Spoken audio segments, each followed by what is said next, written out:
हा एक मुद्दा महत्वाचा होता की प्रत्येक मुलगा म्हणतो की प्रत्येकाचा एक राहते डाऊट की प्रश्न रिपीट होतात का, हा एक बरोबर आहे. दुसरा डाऊट असतो की पाठ्यपुस्तकामधून खरंच प्रश्न येतात का, हा दुसरा. मी फक्त दोनच रेफरन्स म्हणत आहे तुम्हाला, बरोबर आहे.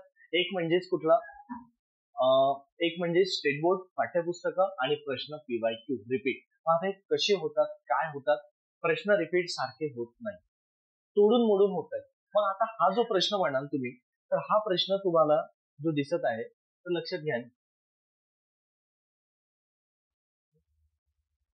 हा माहितीचा अधिकाराचा नियम आणि हा मुख्य परीक्षेला आहे ना माहिती अधिकार, हा सिलेबस मध्ये दिलेला आहे. सिलेबस वाचत राहाल तुम्हाला दिसतं.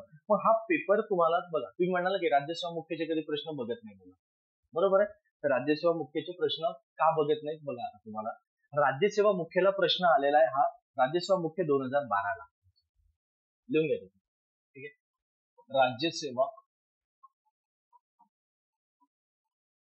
मुख्य 2012 ला प्रश्न विचारलेला आहे, एक. त्याच्यानंतर कंबाईन प्री 2017 ला विचारलेला, बरोबर आहे. सॉरी, कंबाईन मुख्य 2017 ला विचारलेला.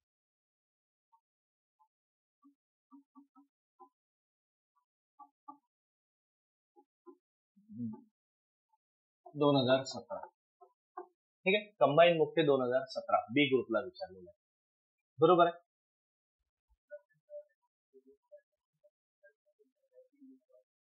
आणि एक प्रीला पण आहे याच्याशी रिलेटेड प्रश्न, बरोबर आहे.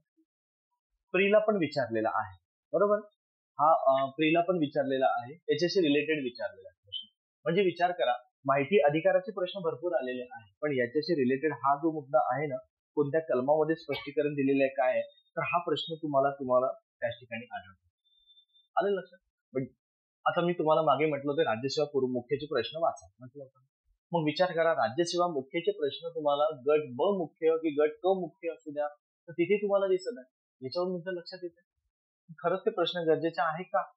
तर नसेल तुमच्याकडे तर प्रिंट करून घ्या, नाहीतर प्रश्नसंच आहे उपलब्ध, तर प्रश्नसंचावरून वाचत राहा, बरोबर.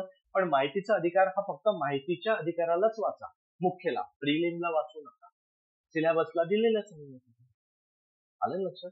म्हणून सिलेबस डोळ्यासमोर रोज राहू द्यायचा की काय मुख्यला आहे, काय पूर्वला आहे, कुठे काय आलेलं आहे. मग माहिती अधिकाराचा दिवस सुद्धा कोणत्या दिवशी वापरला जातो. माहिती अधिकार हा आपल्याला 2005 दिलेला आहे माहिती अधिकार. मग 2005 म्हणजे मग कोणत्या दिवशी, तर 12 ऑक्टोबर हा दिवस साजरा केला जातो माहिती अधिकार दिवस म्हणून, बरोबर आहे. ठेवून द्या वाटल्यास 12 ऑक्टोबर 2005 स्वीकारण्यात आला आपण माहितीचा अधिकार. तर हा त्या दिवशीपासून, म्हणून 12 ऑक्टोबर हा माहिती अधिकार दिन म्हणून साजरा करतात जातो. RTI ऍक्ट आपण म्हणतो ना, RTI, बरोबर. तर ते त्यानंतर मग असा कोणता देश होता की आपण भारताने तर 2005 ला स्वीकारलं ना, बरोबर, 5 ला स्वीकारलं म्हणून 2005 चा कायदा केला. मग असा कोणता देश असेल की ज्यांनी पहिल्यांदा स्वीकारलं जगामध्ये, तर स्वीडन. जगातील पहिला देश ज्याने माहिती अधिकार विधानच लिहून सांगतो, जगातील किंवा माहिती अधिकार स्वीकारणारा जगातील पहिला देश, माहिती अधिकार स्वीकारणारा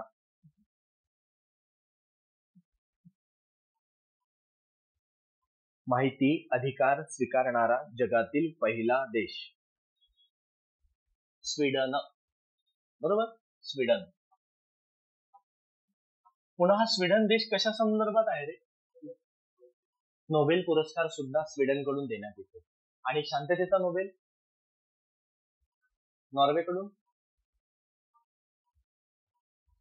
बघू आपण लवकरच, तुम्हाला व्हिडिओ येईल नोबेल पुरस्काराचं, तर त्यावेळेस नोबेलचं पूर्ण नोट तयार करून ठेवा, ठीक आहे.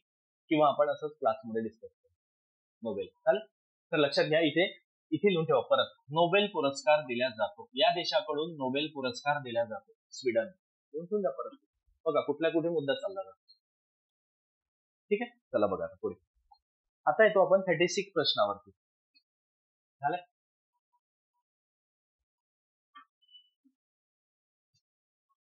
आता हा प्रश्न तुम्हाला ऍज इट इज तुम्हाला नोट्स मध्ये दिसतंय, जसं तसं विधान आहे, नोट्स मध्ये आहे, मी दिलेला आहे तुम्हाला. पण आता नोट्स मध्ये दिलेला आहे, तर तुमचं काही झालेलं व्हायचंय, तो मुद्दा वेगळा आहे. पण आता हा प्रश्नामधला एक लाईन रिपीट आहे, प्रत्येक लाईन रिपीट आली, बरोबर आहे, तर लक्षात लिहून घ्या. ठीक आहे.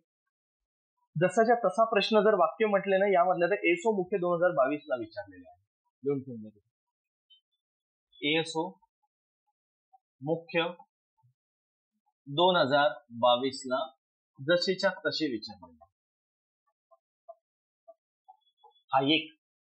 आता तुम्ही फक्त काउंट कराल किती वेळा रिपीट होतात. बरोबर, हा एक. त्याच्यानंतर लक्षात घ्यायचा, जी पहिली लाईन आहे हे अ, मी अ च बोलतोय आहे. अ ची लाईन जे म्हटलं ना, तर एसओ मुख्य 2016 ला आले. एसओ व्यवस्थित लिहा. एसओ मुख्य 2016 आलेली. एसओ मुख्य 2016. त्याच्यानंतर त्यांनी एसओ आपला टॅक्स असिस्टंट मुख्य 2017. टॅक्स असिस्टंट मुख्य 2017. बरोबर. त्याच्यानंतर येतं कंबाईन बी ग्रुपला कंबाईन मुख्य बी 2025 ला आलेली. आताच झालेलं आहे. कधी झाला गट ब चा पेपर? त्याच्या आधीचा आहे ना. कोणी बघितला का? नाही. वेळ आहे ना, बघा आहे. मग तुम्ही विचार करा, जास्त अभ्यास करायची गरज नाही रे, फक्त स्मार्ट वेनी जा. म्हणून सांगतो, रोज असं मी एकही दिवस गेलेलं नाही की क्लासमध्ये बोललो नाही की पीवायक्यू वाचले का. कोणी हो म्हणतात, कोणी नाही म्हणतात, आणि कोणी काहीच म्हणत. काय तर त्यांनी काहीच नसतं वाचलेलं. होय म्हणू तर कसं म्हणू, नाही म्हणू तर कसं म्हणू. आलं लक्षात? तर हेच त्यातलं दिसतं तुम्हाला. मग आता एक एक लाईन तुम्हाला वर्ड टू वर्ड समजून घेणं महत्वाचं राहतं. आलं लक्षात? म्हणजे तिथे आता कंबाईन बी मुख्य 2015, म्हणजे असं लिहा वाटल्यास ग्रुप बी मुख्य 2025, सॉरी 15 नाही 25. म्हणजे एक लाईन जर 3 वेळा विचारत असेल तुम्हाला, 1 2 3 वेळा, बरोबर पाठवून जाते ना रे. त्याच्यानंतर आता सेकंड लाईन वर येऊ आपण.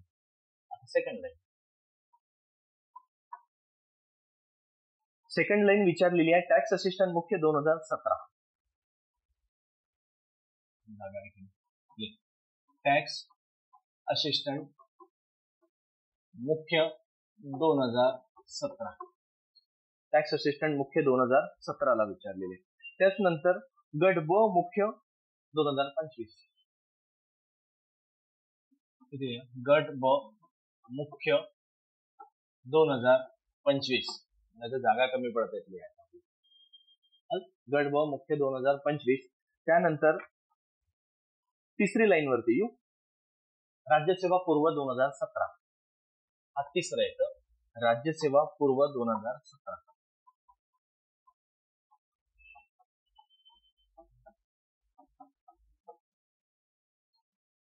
राज्यसेवा पूर्व 2017 आलं ना. किती वेळा झाला? 1 2 3 4 5 6 वेळा आलं ना. एक एक लाईन आणि एक कॉमन लिहून दिलं, हे परत लिहा तुम्हाला लिहिलं. हा, आणि हे 7 वेळा. हा, हे 7 वेळा आलं लक्षात. हा एक मुद्दा येतो. बघा 37वा प्रश्न काय सांगतो आपल्याला. ह्या प्रश्नाची जी वरची लाईन आहे, पहिली लाईन, बरोबर, हा सुद्धा नोट्स मध्ये दिलेला आहे. ज्यांच्याकडे असेल ना त्यांनी बघून घ्या. बरोबर, नोट्स मध्ये जसं तसंच लाईन आहे. ठीक आहे. म्हणजे मी हे सांगतोय तुम्हाला की कुठलंच पुस्तक काही वाचायची गरज नाही पडत. मी डिटेलमध्ये देतो तुम्हाला. फक्त तुम्ही वाचत नाही त्याला मी काही करू शकतो. बरोबर, असं फ्री झाल्यानंतर व्हायला नको. अरे यार माझ्याच जवळ होतं, वाचलं असतं, स्कोर वाढला असता. आलं लक्षात. फक्त तेवढी एक रिक्वेस्ट आहे, तेवढं करू नका. कारण जागा चांगल्या असतात रे, पुढे वर्ष जातं, एक्झाम जातं, सर्वच चाललं जातं. म्हणजे लिहा तिथे आता ही वरची लाईन फक्त पहिला किती वेळा पेपरला विचारलेला आहे. एसओ मुख्य 16. एसओ मुख्य 2016. त्यानंतर येतो टॅक्स असिस्टंट मुख्य 17. टॅक्स असिस्टंट मुख्य 2017. त्यानंतर येतो कंबाईन गट ब मुख्य 25.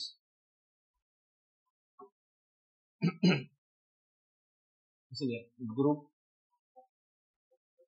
बी मुख्य 2025.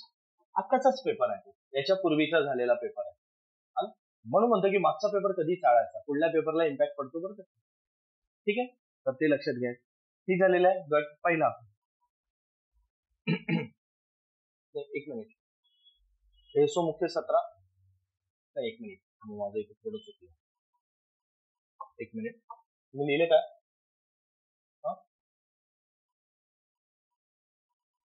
करू का क्लीन? जाऊ दे, थोडं चुकलं, सॉरी बरं, त्यासाठी खालचं लिहिण्यात बोलण्यात बरं. एसओ मुख्य 17 मी बोललोय, लिहिलंय एसओ मुख्य 17. अक्षर येतं ना उठायला? बघा, एसओ मुख्य 17 बोलण्याकडे लक्ष द्या. राज्यसेवा मुख्य 20 म्हणजे राज्यसेवा मुख्य 2020. राज्यसेवा मुख्य 2020 आलं. त्यानंतर येतोय गट क पूर्व 2022. गट क पूर्व 2022. गट क पूर्व 2022. त्यानंतर टॅक्स असिस्टंट मुख्य 2019.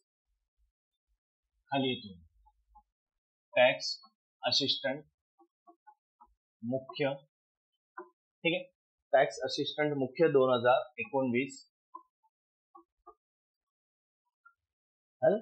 AMVI प्री 2020 म्हणजेच असिस्टंट मोटर व्हेकल, ठीक आहे, AMVI आलं सर, AMVI प्री 2020, ठीक आहे, AMVI प्री 2019. नाही 2020, हो 2020.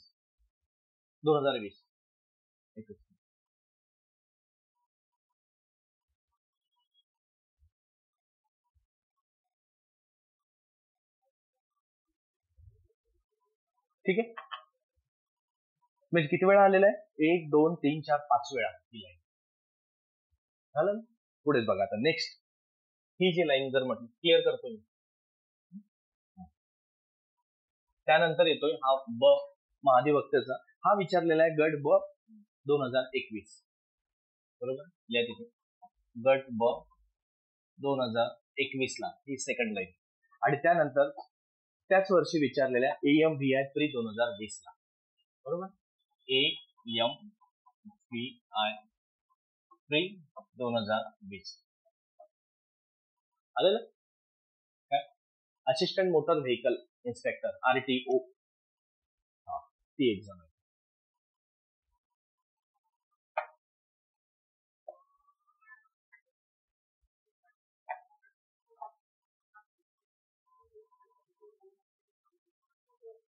आता हा जो 38 क्रमांकाचा प्रश्न आहे, तो प्रश्न थोडा त्यांनी वेगळा विचारलेला आहे यावेळेस. थोडा नाही, बराच वेगळा विचारलेला आहे. बरोबर, हा जो बघा नेक्स्ट प्रश्न,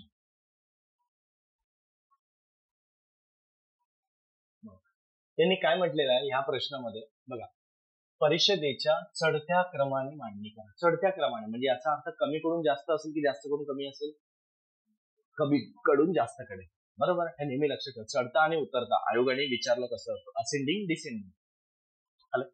म्हणजेच लक्षात घ्या, याच्या पूर्वी बघा तुम्हाला विधान परिषदेवरती बरेच प्रश्न आलेले आहेत. मग त्यांनी विचारलं द्विविधान परिषद किंवा द्विगृह परिषद किंवा गृह हे किती राज्यांमध्ये आहे, म्हणजे याचाच अर्थ विधानसभा आणि विधान परिषद किती राज्यांमध्ये. द्विगृह म्हणजे दोन्ही गृह असणारा, हा एक प्रश्न. त्याच्यानंतर विधान परिषद किती राज्यांमध्ये आहे, कोणत्या राज्यांमध्ये आहे, पैकी कोणत्या राज्यांमध्ये नाही, अशा पद्धतीचे प्रश्न आलेले तुम्हाला. बरोबर, ते पाठवून गेलेले होते.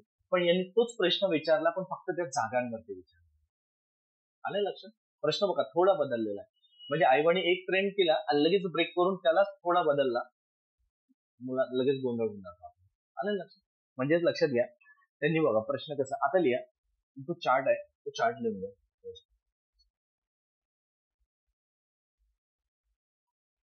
बघा आता पूर्ण जागा किती आहे, काय किती आहे. बरोबर, प्रश्न 38वा आलेला असतो. तर त्यामध्ये विचारलं एक राज्य बघा, आता किती राज्यांमध्ये 2 कॉलम करा, 2 3 4 कॉलम करा. ठीक आहे, मग एकामध्ये राज्य, त्यानंतर निवडलेले सदस्य, त्यानंतर नामनिर्देशित असणारे सदस्य म्हणजे किती, आणि एकूण सदस्य. बरोबर आहे, अशा पद्धतीने लिहा, व्यवस्थित चार्ट तयार करा. एक म्हणजे किती राज्यांमध्ये, इकडे राज्य, त्यानंतर दुसरा येतो निवडलेले सदस्य,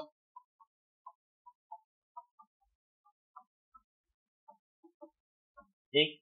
त्यानंतर नामनिर्देशित म्हणजे निवडून देणारे, म्हणजे नामनिर्देशन डायरेक्ट त्याला अपॉइंट करणारे सदस्य, त्याला नामनिर्देशित म्हणतात. नामनिर्देशित सदस्य आणि एकूण सदस्य.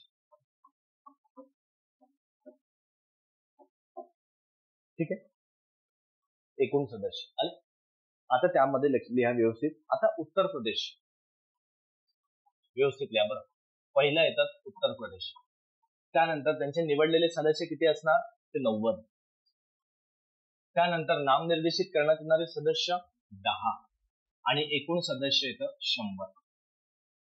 लक्षात येत आहे ना? टोटल 90, 10, 100. त्याच्यानंतर येतोय आपल्याला जो क्रमांक आलेला तो महाराष्ट्राचा. किती आहे रे महाराष्ट्राचा? ठीक आहे, जाऊ.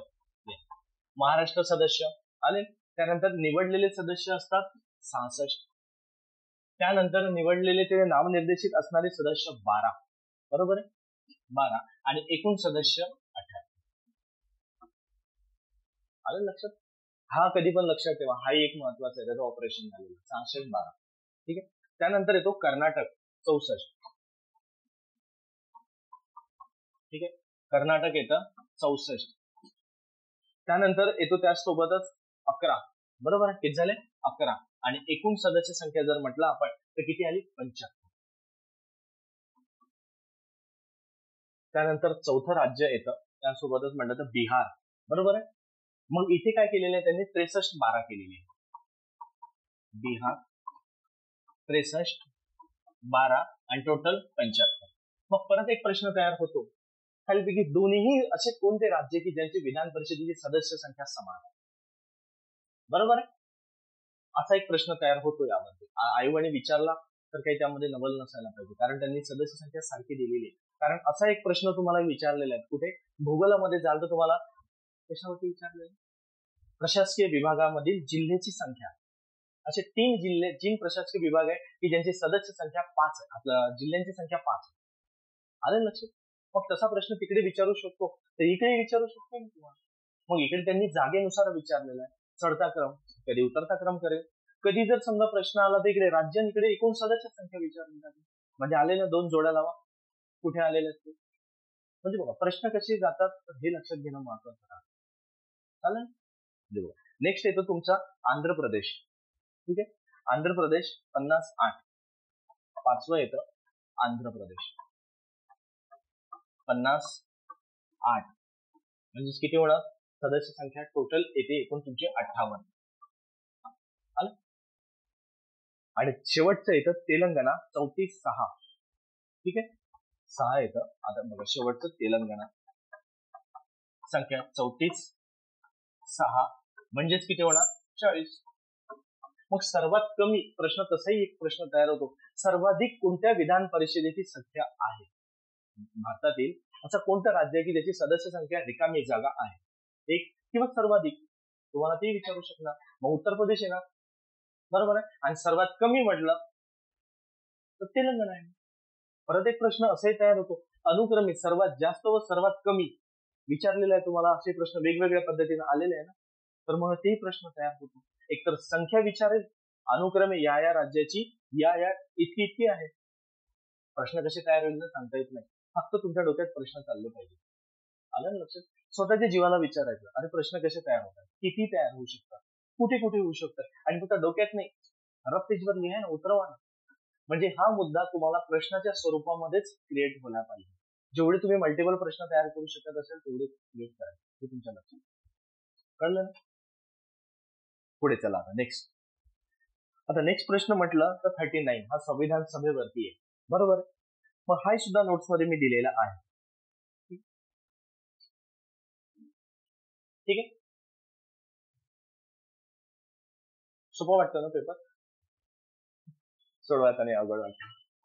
सोडवायला गेल्यावर अवघड वाटतं पेपर, पण असं नाहीये, होतं रे एवढं. फक्त मेहनत करा, थोडी करा, जास्त नाही.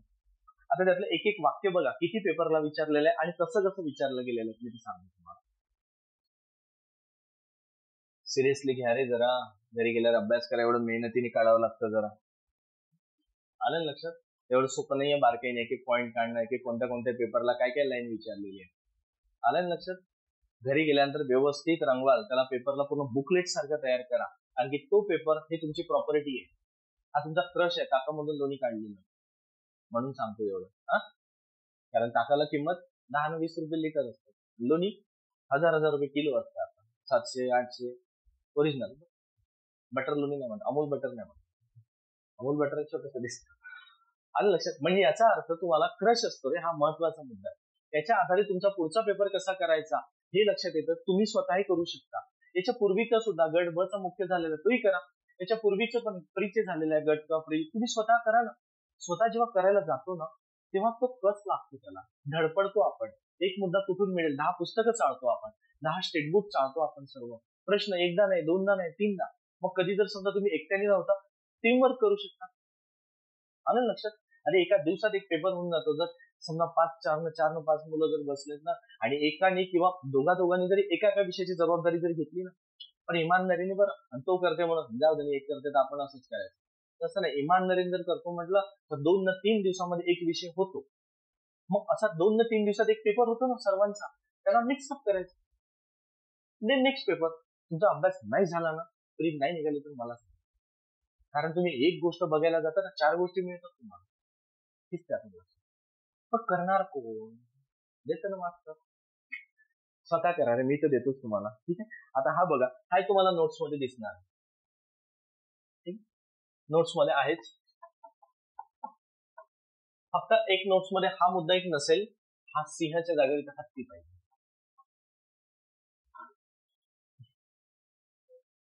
बरोबर, सिंहाच्या जागेवर हत्ती पाहिजे, तेवढाच आहे. ठीक आहे. मग त्यांनी काय विचारलेलं आहे, तुम्हाला करेक्ट नाही विचारलेलं. यामध्ये 2 टाईपचा प्रश्न तयार होतो. एक करेक्ट विचारू शकतात, इनकरेक्ट विचारू शकतात. मग यांनी इनकरेक्ट विचारलेला म्हणजे अयोग्य विचारलेलं आहे. आणि जर करेक्ट विचारलं असतं तुमचे हे 2 विधान आले असते. अयोग्य विचारलंय म्हणून हे पहिलं विधान आलेलं. म्हणून वाचताना काय करायचं, आणि ऑप्शन दोन्ही असेल बघा, ब आणि क असेल. नाही इथे नाहीये, पण कधी कधी पेपरला असतो, दोन्ही ऑप्शन राहतो. आपण सोडतो काय, फक्त अयोग्य याला असं मार्क करून ठेवा 10 वेळा, तिथे राऊंड करून ठेवायचं की अयोग्यच विचारलेला आहे. त्याचा आपल्याला योग्य मनात वाचतो, योग्य वाचतो, पुढे जातो, योग्य शिकतो. तसं नाही करतो. आलं लक्षात? बघा आता ह्या प्रश्न किती वेळा, प्रत्येक लाईन किती वेळा विचारलेली, बरोबर. आता हेच लाईन तुम्हाला राज्यसेवा मुख्य 2023 ला विचारलेली.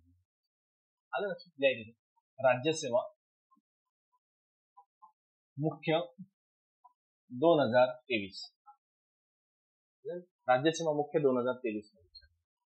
आलं? त्याच्यानंतर बघायचं आता नेक्स्ट प्रश्न, नेक्स्ट लाईन वरती येऊ, गट ब वर. बरोबर, ही लाईन आता किती वेळा विचारलं, एसटीआय मुख्य 23, एसटीआय मुख्य 23, त्यानंतर विचारले तुम्हाला टॅक्स असिस्टंट मुख्य 22,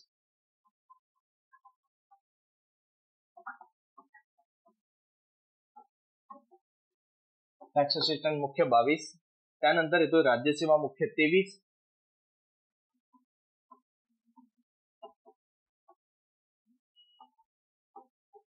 राज्यसेवा मुख्य 23, त्यानंतर येतोय गट क पूर्व 19, जो पुढे अजून गट क पूर्व 19,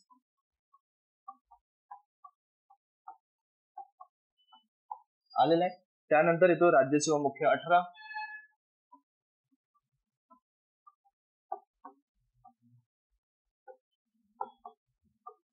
ठीक आहे. त्यानंतर येतोय गट क पूर्व 18, संख्या वाढत जाते. गट क पूर्व 18, व्यवस्थित लिहा फक्त. एसटीआय मुख्य 16,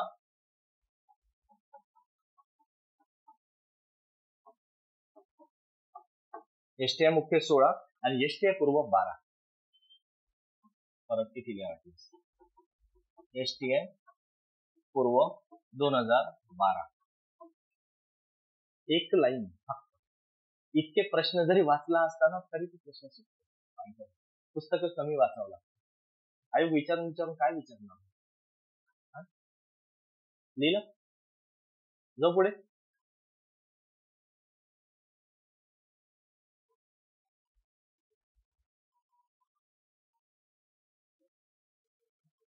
आता इथे हे जे तिसरं विधान आहे,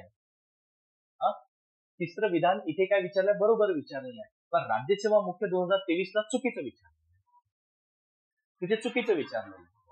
बरोबर आहे, हे नक्की घरी गेल्यानंतर बघायचं, लिहा तिथे आता.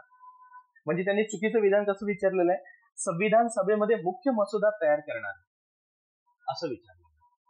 बरोबर आहे. आता मसुदा समिती मध्ये मुख्य मसुदा तयार करण्याची जबाबदारी कोणावरती होती, बरोबर बरोबर आहे. इथे मुख्य मसुदा तयार करणारे विचारले, आणि इथे काय विचारलेलं आहे त्यांनी, संविधान सभेचे सचिव म्हटले, म्हणजे हे सचिव आहे, पण मसुदा तयार करणारे हे विधान चुकीचं आहे, बरोबर आहे.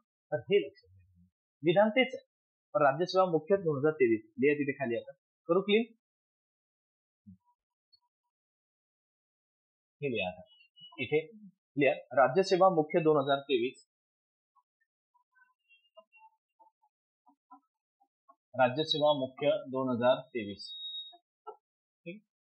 राज्यसेवा मुख्य 2023 ला विधान चुकीचे विचारलेले, फक्त एवढं लिहिलं तरी चालेल, तुम्ही लक्ष बघून घ्याल ना कोणतं आलेलं ते विधान.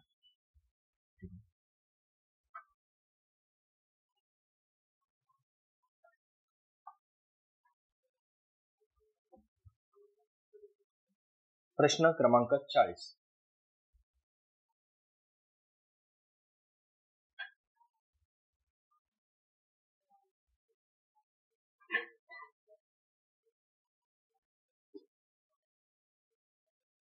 आता बघा, यांनी पण इथे काय विचारलेलं आहे, अयोग्य, योग्य नाही, अयोग्य. आणि जर इंग्लिशला अडचण येत असेल ना, मराठीमध्ये शब्द येतं कधी अयोग्य, अचूक, बिनचूक, सरळ सरळ इंग्लिशमध्ये यायचं. इथे काय विचारलं, इंग्लिशमध्ये दोनच असेल, ट्रू किंवा फॉल्स, करेक्ट इनकरेक्ट. खरी किंवा खोटे जर खरे वरती असेल तर खाली ट्रू असेल, वरती खोटं असेल खाली फॉल्स असेल, वरती योग्य असेल करेक्ट असेल, अयोग्य असेल तर इनकरेक्ट असेल, बस एवढं, चारच शब्द. अयोग काही जास्त तुम्हाला शब्द, आणि इंग्लिशमध्ये मल्टिपल शब्द नाहीच आहे ना तुम्हाला, मराठीमध्ये तुम्हाला एका शब्दाचे 4 अर्थ निघेल, पण इंग्लिशमध्ये सरळ सरळ अडचण गेली असेल ना, बिनधास्त टेन्शन घ्यायचं नाही. पेपर कोणी असू द्या, ज्याचं इंग्लिशला अडचण असेल तो पण, त्याला मराठीला अडचण असेल, कधी कधी त्या प्रेशरच्या काळामध्ये योग्य अयोग्य, बिनचूक अचूक, तेच प्रश्न लक्षात येत नाही, याला चूक शोधायचं की अचूक शोधायचं, म्हणजे चूक शोधायचं की बरोबर शोधायचं. मग अशा वेळेस मी सुद्धा तसंच करतो, सरळ याला इथे सोडून द्यायचं, आणि करेक्ट इनकरेक्ट विचारलेलं आपल्याला शोधायचं, करेक्ट विचारलेलं आता करेक्ट शोधायचं. कळलं ना, हे सवय लक्षात ठेवा, कारण तुम्हाला म्हणूनच त्या आयोगाने ड्युअल लँग्वेज मध्ये दिलेलं आहे. मराठीमध्ये जर कधी चुकला असेल तर इंग्लिशमध्ये बघा, आणि इंग्लिशमध्ये जर चुकला असेल तर मराठीत बघा. कधी कधी होतंय, आयोगाचे असंही झालेलं आहे की कधी कधी एखादी शब्द इथे अर्थ वेगळा निघतो पण इंग्लिशमध्ये अर्थ निघतो. आलं लक्षात, ग्रॅमॅटिकली कधी कधी होतं प्रिंट मिस्टेक, आयोग चुकी माफ म्हणजे स्वीकारतो, पण म्हणून आयोगाने 2 दिलेला की याचा असा प्रश्न चुकलेला आहे म्हणून तुम्ही ऑब्जेक्शन घेऊ शकाल असं नाही दिलेलं. आयोगाने म्हटलंच आहे तुम्हाला, नोटिफिकेशन मध्ये येतं की पेपर दोन्ही भाषेमध्ये असतो, तुम्हाला दोन्ही भाषा बघणं गरजेचं, बरोबर आहे. जर दोन्ही मध्ये जर चूक असेल तर मग तो प्रश्नच मानला जातो, पण एका भाषेमध्ये जर चुकीचं आलेलं आहे, थोडं प्रिंट मिस्टेक आणि सेकंड मध्ये आलेलं आहे, मग अशा वेळेस तुम्ही नाही म्हणू शकत. आलं लक्षात, अल्टरनेट दिलाय ना तुम्हाला, शोधा तुमच्या पद्धतीने, म्हणून लिहा तो. आता हा प्रश्न सुद्धा तुम्हाला नोट्स मध्ये दिलेला आहे, नाही आहे का, तुम्हाला नोट्स मध्ये दिलेला आहे, ठीक आहे. मग आता हा प्रश्न किती वेळा आलेला आहे, काही नाही, फक्त 2च चुका झालेल्या आहेत, बाकी काहीच नाही केलेलं, फक्त कोणत्या असतील हा 10च्या ऐवजी 5 केलं, 5च्या ऐवजी 10 केलं, बरोबर आहे. इथे 5 पाहिजे आणि इथे 10 पाहिजे, बस, बाकी काहीच नाही. म्हणून ही चूक तुम्ही 10 वेळा वाचाल ना सेंटेन्स, तुम्हाला बरोबरच लागेल. म्हणून सांगतो बारकाईने वाचायचं, ज्या ज्या गोष्टी असतात ना, आयोग हेच सांगतं आपल्याला की ज्यातले आकडे असतात, त्याचे कीवर्ड असतो ना, ते वारंवार हायलाईट करा. म्हणून म्हणतो मी नोट्स वाचताना पण किंवा पुस्तक वाचताना पण काय करायचं, छोटे छोटे पॉईंट असतात ना, सर्व बरोबर माहित राहतं, पण 5च्या ऐवजी 10 झालं, 10च्या ऐवजी 5 झालं, काय लक्षात येतं का, नाही लक्षात येत. म्हणून लक्षात घ्या. आणि हा प्रश्न 3 वेळा विचारलेला आहे. एसओ मुख्य 22 ला, एसओ हे दोन्ही विधान आलेले, एसओ मुख्य 2022, लक्षात, एसओ मुख्य 2018, एसओ मुख्य 2018, आणि त्यानंतर येतोय पीएसआय 2018.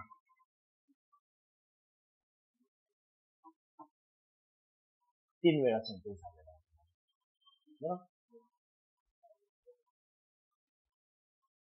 प्रत्येक प्रश्न रिपीट आहे, प्रत्येक प्रश्न, आणि एक वेळा नाही, अजून तर काहीच नाही, अजून पुढे बरंच आहे.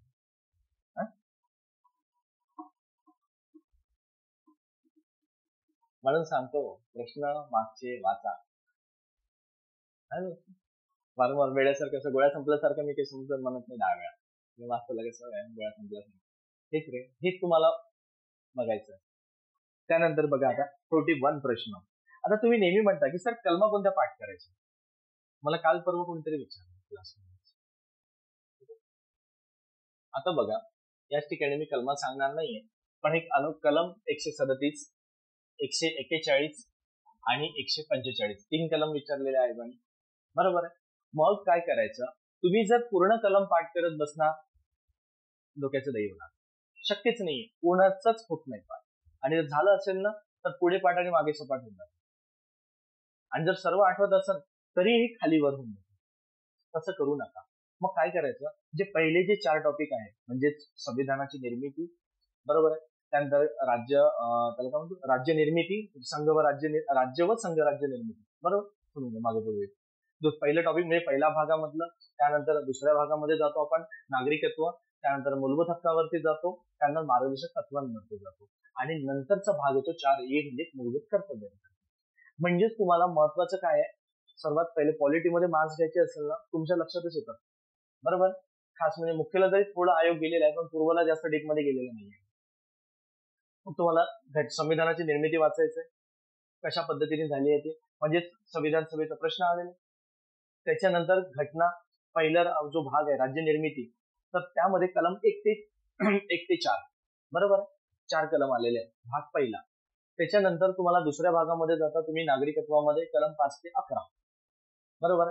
त्याच्यानंतर जाता तुम्ही तिसऱ्या भागामध्ये मूलभूत हक्क, किती, 12 ते 35, आलं लक्षात. त्याच्यानंतर त्या चौथ्या भागामध्ये मार्गदर्शक तत्व 36 ते 51, आणि मूलभूत कर्तव्य शेवटचा भाग 4 लागू झाला म्हणजे कलम 51. आलं लक्षात. तर फक्त तेवढ्यापर्यंत कलम पूर्ण पाठ करा, कारण सांगतोय मार्गदर्शक तत्वांवरती, मूलभूत हक्कांवरती तुम्हाला कलमांवरती प्रश्न जोडायला आलेले. आलं लक्षात, सोपे आहे ते. आणि तुम्ही नंतर व्हायचं असेल तर 12वीच्या पुस्तकात दिलेलं आहे, 12वीचं ओल्ड त्या पुस्तकात दिलेलं आहे, तेवढं नीट करा. ऍटलीस्ट पहिले 4 भाग तरी करा. तुमचे 15 पैकी तरी 9-10 प्रश्न, 7-8 प्रश्न तर समजाच सुटेल. 7-8 प्रश्न मला, बाकीचे 7-8 प्रश्न मग तू थोडे पुढे गेले, मग त्यामध्ये 2-3 पंचायत राज पण. मग आता पंचायत राज जरी वाचायचं आहे, कशाला मोठे पुस्तकं वाचायचे, आणि 6वी, 7वी, 8वीच्या पुस्तकांमध्ये दिलेलं आहे, त्यांनी बेसिक दिलेलं आहे. पंचायत सरपंचाचे कार्य, ग्रामपंचायतीचे कार्य, पंचायत समितीचे कार्य, अधिकार, आणि प्रश्न आहे ना तुम्हाला, अधिकार, त्यांचं उत्पन्न काय, कशा पद्धतीने असतं. जर हे जर व्यवस्थित केलं तर तुम्हाला लक्षात कळलं. काही जास्त करायची गरज नाही. जुना 6वी, 7वी, 8वी पर्यंत जा, जर परराष्ट्र धोरण वगैरे ते बघून घ्याल एकदा, कोणत्या कन्फ्युज होईल थोडं. 6वी नागरिकत्व वगैरे दिलेलं, नागरिक शास्त्र म्हणून दिलेलं, आणि त्याच्यानंतर तुम्हाला 12वीचं जुनं पुस्तक जे पिवळ्या कलरचं कव्हर आहे, पूर्ण रट्टा मारल्यासारखं व्यवस्थित करा, अगदी बेसिक प्रश्न सुटतात. आणि त्याच्या व्यतिरिक्त मग क्लास नोट्स आहे, मोठं पुस्तक कुठलंच वाचू नका, याच्यावरती तुम्ही 10+ जाता.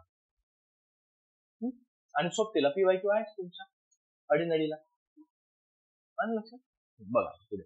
मग आता कलमा कोणत्या पाठ करायच्या, ज्या आयोगाने वारंवार विचारलेल्या आहेत त्या कलमा पाठ, बरोबर. आता तिन्ही कलमावरती प्रश्न किती वेळा आलेले ते बघू. आता आलं का लक्षात, हे तिन्ही कलम किती वेळा प्रश्न आलेले आहेत ते तुम्हीच बघा. आता 3 कॉलम तयार करा,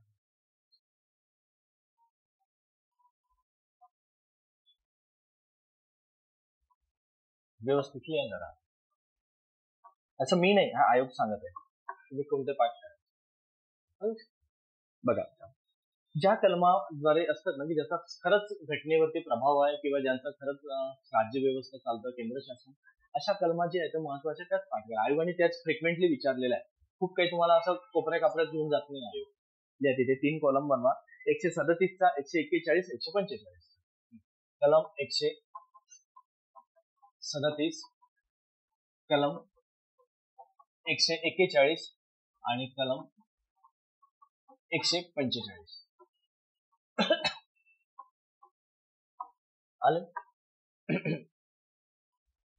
आता 137 किती वेळा, टॅक्स असिस्टंट मुख्य 2017, या तिथे टॅक्स असिस्टंट मुख्य 2017. आले.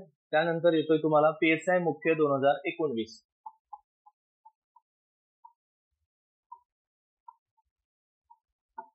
आले. त्यानंतर विचारलेली आहे तुम्हाला राज्यसेवा मुख्य 2022.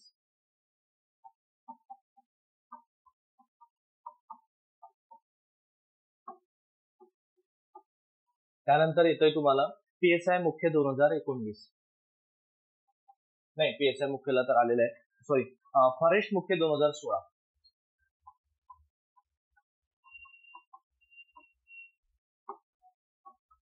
किती वेळा विचारलेलं आहे? 4 वेळा. काय दुसरं पाठ करायची गरज आहे का? मग हेच काय आलंय. आता दुसऱ्या कलमावरती जाऊ. 141 किती वेळा विचारली आहे आयोगाने बघा. त्यानंतर येतं एसओ मुख्य 2022.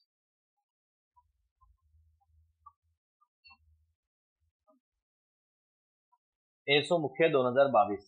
ठीक आहे. आणि हे कुठे पर्यायामध्ये विचारले बघा. काही कलम तुम्हाला पर्यायामध्ये दिसेल तर काही कलम प्रश्नामध्ये दिसेल. आले लक्षात? म्हणजे पर्यायामध्ये आहे ते पुढे प्रश्नामध्ये आहे, जे प्रश्नामध्ये आहे ते काही काळाने पर्याय. पण आयोगाने तर विचारलंय, म्हणजे कुठेही विचारतो, ऑप्शन मध्ये असू द्या की प्रश्नामध्ये असू द्या. आज ऑप्शन मध्ये, म्हणून मी तुम्हाला काय सांगतो की 4 ऑप्शन पैकी एक ऑप्शन जरी, एक पर्याय जरी समजा ऑप्शन गेला उत्तर असेल, पण 3 ऑप्शन तुम्हाला कुठेतरी 3 प्रश्न तयार होणारे असतात. 3 प्रश्न 3 टॉपिक तयार करणारे असतात. हीच त्यामुळे बरोबर. म्हणून बारकाईने तेवढा अभ्यास करा, ऑपरेशन करा प्रत्येक प्रश्न तुमच्या लक्षात येतं. लिहा तिथे एसओ मुख्य 2022. इथे पर्यायामध्ये ठीक आहे. त्यानंतर येतोय तुम्हाला एसओ मुख्य 22. परत 2 ला आले, म्हणजे 2दा पेपर झालाय त्या वर्षी. ठीक.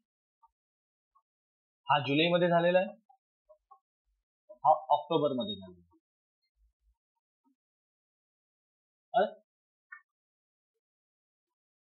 दोनदा म्हणजे एकाच वर्षी 2 नाही, मागच्या वर्षीची पण 21ची आणि 22ची असं 2.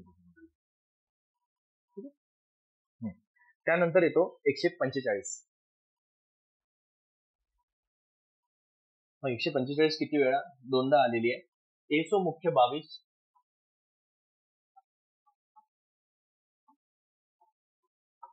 एसओ मुख्य 22 ला आणि राज्यसेवा मुख्य 2019 ला पर्यायामध्ये आलेली. राज्यसेवा मुख्य 2019 हे पर्यायामध्ये घेतले.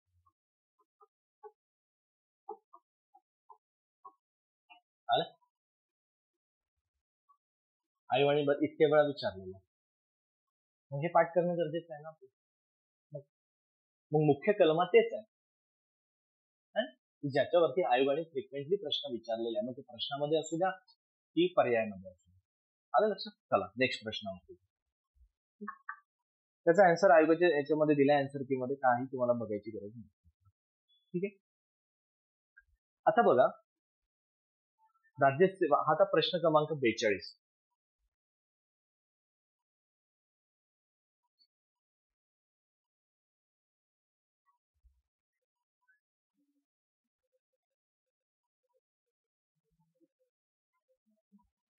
ठीक आहे. आता हा जर म्हटलं तुम्ही 370 वरती, बरोबर आहे, आयोगाने 2दा विचारलेला आहे प्रश्न, प्रत्येक प्रश्न रिपीट आहे. अजून तर काय किती 40वा, अजून बरंच बाकी, 60-100 पर्यंत जायचं आहे. आलं. म्हणून सांगतोय, एकतर कसा एक म्हण आहे ना, बाप दाखवण्याचे साथ देतो. म्हण आहे ना, आपण नेहमी ऐकतो ना, तर हेच ते जातं. म्हणून तुम्हाला वारंवार काय सांगत राहतो, वास्तविक फक्त हे तुम्ही लोकांनी बघायला हवं, हे तुमचं काम. म्हणून सांगतो ना, आयोगाची बघा, मी आताही टेलिग्रामला टाकलेले 9 प्रश्न, 9 पेपर आहे, मला आठवतं. ठीक आहे, 9 पेपर हा इन्क्लूड आहे त्यामध्ये. तर तुमचं काम आहे 2025 ला जे पेपर झालेले आहेत पूर्ण, म्हणजे कधीपासून? फरवरी पासून. आलं लक्षात? तुम्ही दिला नाही दिला, जो तुम्ही दिलेला असेल तर तुमच्याकडे हार्ड कॉपी असणार आहे, नाही दिलेला असेल तर तुमच्याकडे प्रिंट हार्ड कॉपी काढून घ्यायची. मग तुम्ही जे 9 पेपरचा बंच तयार करायचा. आता जे मागचे PYQ जे सेट आलेले असतात मार्केटमध्ये, ते पुस्तक आहे त्यांच्यामध्ये तर असतात, पण तुम्ही प्रत्येक वेळेस अपडेट कॉपी घेणार का? पेपर बदलला की अपडेट कॉपी आलं, आपण तेवढं श्रीमंत नाही. आणि मी म्हणतो की एकदा घ्यायचं, परत नाही घ्यायचं, नंतर आपण आपलं तयार करायचं. आलं लक्षात? आपल्याला पास होणार तर त्या काय करायचं, तुम्ही प्रत्येकाने ते 9 पेपर प्रिंट काढा. जे तुमच्याकडे हार्ड कॉपी आहे ते नका काढू, जे नाही, प्रत्येकाचं प्रत्येक प्रश्न तुम्ही तिथून पुढे करा. इतकं बारकाईने जाणं तुम्हाला चक्र तिथल्या तिथलेच फिरलेलं दिसेल आयोगात. स्मार्ट वेनी करा. सारा जग पुस्तक वाचताय ना, आपण फक्त प्रश्नांशी खेळायचं. प्रश्न डोळ्यासमोर आला ना तर लक्षात आलं पाहिजे की हा प्रश्न आयोगाने विचारलेला आहे. मग तुमचा वेळ वाचवणार आहे. जर विचार करा 100 प्रश्न 60 मिनिट 36 सेकंद येतं एका प्रश्नाला.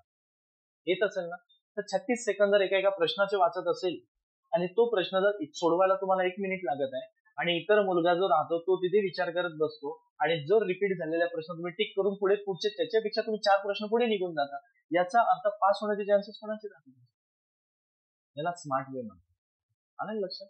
म्हणून मग तो PYQचा आधार हा 50% तरी सोबत घ्या. तिसरं काही नका. नोट्स, पाठ्यपुस्तक, PYQ बस पुढे चला. काही डोक्यात ताण नाही, डोक्याचं दही नाही करायचं. फक्त आपल्याला पास व्हायचं आहे आणि सोबत होतंय ना तुमचा अभ्यास. तुम्ही करा तर एकदा, मी सांगतो थोडा विश्वास तर ठेवा. ठीक आहे, नाही झालं ना मी म्हणतो ना, तर पेपर झालं त्यात दारातून शिवाय घाला जोरा की नाही मास्तरने काय पण सांगितलं तर तुमचं वर्ष वाया घालवलं म्हणून. जे काय ते मी नाही सांगत आहे, आयोगच दाखवतो. मग अजून काय बोलायचं? म्हणून मागच्या प्रश्नांचा खूप महत्वाचा असतो. सिलेबस आणि मागचे PYQ रटून टाका, व्यवस्थित अभ्यास. एक एक शब्द ना शब्द लक्षात घ्या. आयोगाची भाषा समजून घ्या. आलं लक्षात? मी म्हणत नाही की जसे तसे विचारलेले आहेत, आयोगाने तोडून मोडून विचारलेले आहे, पण 370 वरती प्रश्न आले, बरोबर. मग मी काय करेल, काही काळानंतर मध्येच एका प्रश्नाचा जो मुद्दा तो 370चा पूर्ण काय कसा काय हे तुम्हाला समजून सांगेल, एक शॉर्ट व्हिडिओ टाकून देतो, बरोबर. म्हणजे हाच 370 हे का बरं आलेली, त्यातले जुनं काय होतं आणि नवीन बदल काय करणार, म्हणजे जे काही मागचे पुढचे प्रश्न आलेले सर्व करून आले लक्षात. मी देईन तुम्हाला शॉर्ट व्हिडिओ देईन, पण इथे कसं वेळ कमी पडेल म्हणून मी हा प्रश्न फक्त किती वेळ आलेला कसा आलेला मी एवढंच सांगणार. पुढे बघा आता, हा प्रश्न 2दा आलेला आहे. राज्यसेवा मुख्य 20ला आणि ASO मुख्य 2016ला. राज्यसेवा मुख्य 2020 आणि ASO मुख्य 2016.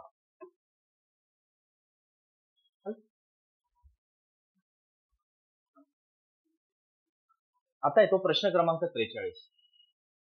हा तुम्हाला सरळ सरळ 12वीच्या पुस्तकात सुद्धा प्रश्न निघतो, अगदी स्टेट बोर्ड मध्ये, बरोबर आहे. नोट्स मध्ये पण आहे आणि 12वीच्या पुस्तकात पण. पुढे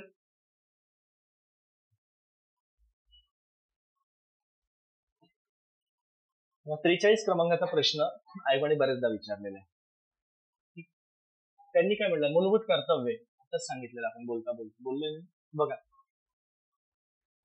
भाग 4 अ मध्ये लावण्यात आले. मग याच्याशी रिलेटेड जर समजा प्रश्न म्हणाल तर भरपूर आलेले आहे, पण या आधारे विचारलेले प्रश्न जर म्हटलं तर तुम्हाला 2-4-6 वेळा विचारले आयोगाने. पण याच्याशी रिलेटेड म्हटलं तर मूलभूत कर्तव्याची कलम विचारलेली, कोणत्या मूलभूत कर्तव्य आधी किती होते, नंतर किती झाले, नव्याने कोणत्या घटना दुरुस्तीनुसार जोडण्यात आले, किंवा त्यामध्ये कोणती स्वर्णसिंह समितीनुसार, बरोबर आहे, कोणत्या वर्षी जोडण्यात आले, मग कोणते आहे, याच पेपरला पुढे दिलेलं आहे तुम्हाला मूलभूत कर्तव्य कोणते आहे आणि कोणते नाही. आले लक्षात? म्हणजे बघा, एका मूलभूत कर्तव्यांमध्ये किती प्रश्न आलेले आहेत तुम्ही स्वतःच सांगा. पण मी काय म्हणत आहे, तुम्हाला इतर प्रश्नाची संख्या नाही दिलेली आहे, इतर प्रश्न तर जास्त जाईल, पण फक्त याच्यावरती कोणत्या भागामध्ये आहे हे जरी विचारतो म्हटलं तरी 6 वर्षी 6 वेळा प्रश्न आले. आणि 12वीच्या पुस्तकात दिलेलं आहे, खूप काही डीप मध्ये जायची गरज नाही. 12वीच्या पुस्तकामध्ये तुम्हाला मूलभूत कर्तव्य टॉपिक आहे, अगदी बेसिक आणि लहान मुलाला समजेल अशी भाषा आहे. तेवढं वाचून वाचून पूर्ण त्याला रटून टाका व्यवस्थित, बरोबर. म्हणून लिहा तिथे आता PSI पूर्व मुख्य 2023, PSI मुख्य 2023. त्यानंतर येतोय तुम्हाला सब रजिस्टर मुख्य 2023, म्हणजे SR करा फक्त, मुख्य 2023. त्यानंतर येतोय आपल्याला फॉरेस्ट मुख्य 2019.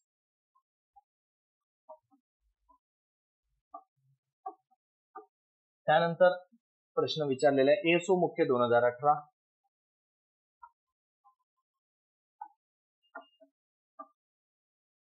राज्यसेवा मुख्य 2018.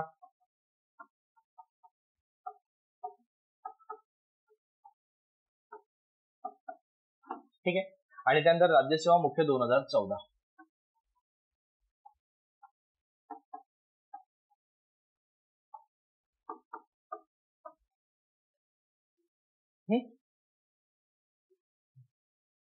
माझ्या बोलण्याकडे लक्ष ठेवा. मी जसं बोलतो तसं पटपट पटपट लिहित चला. बरोबर. प्रत्येक गोष्ट इथे बघून लिहिणं म्हणजे तुम्हाला वेळ जाईल तुमचा. ठीक आहे. आता येतो आणि नोट्स मध्ये पण दिलेलेच. आता येतो प्रश्न क्रमांक 44. आता त्यांनी भाषा सुद्धा विचारलेल्या आहे. आधी पण प्रश्न आलेले आहे. आधी प्रश्न असेही आलेला आहे त्यांनी किती भाषा होत्या, काय होत्या, कोणत्या भाषा नव्हत्या, कोणती भाषा आहे, किती भाषा आहे, बरोबर. कोणती घटना दुरुस्ती कोणत्या भाषेशी संबंधित आहे, असाही प्रश्न विचारलेला आहे. बरोबर. म्हणजे आधी जर भाषा जर विचार केला आपण तर एक लक्षात घ्या, आता एकूण भाषेचा जर विचार केला तर त्या 22 येतं. बरोबर. एक लक्षात घ्या की एकूण भाषेचा जर विचार केला आपण, एक मिनिट,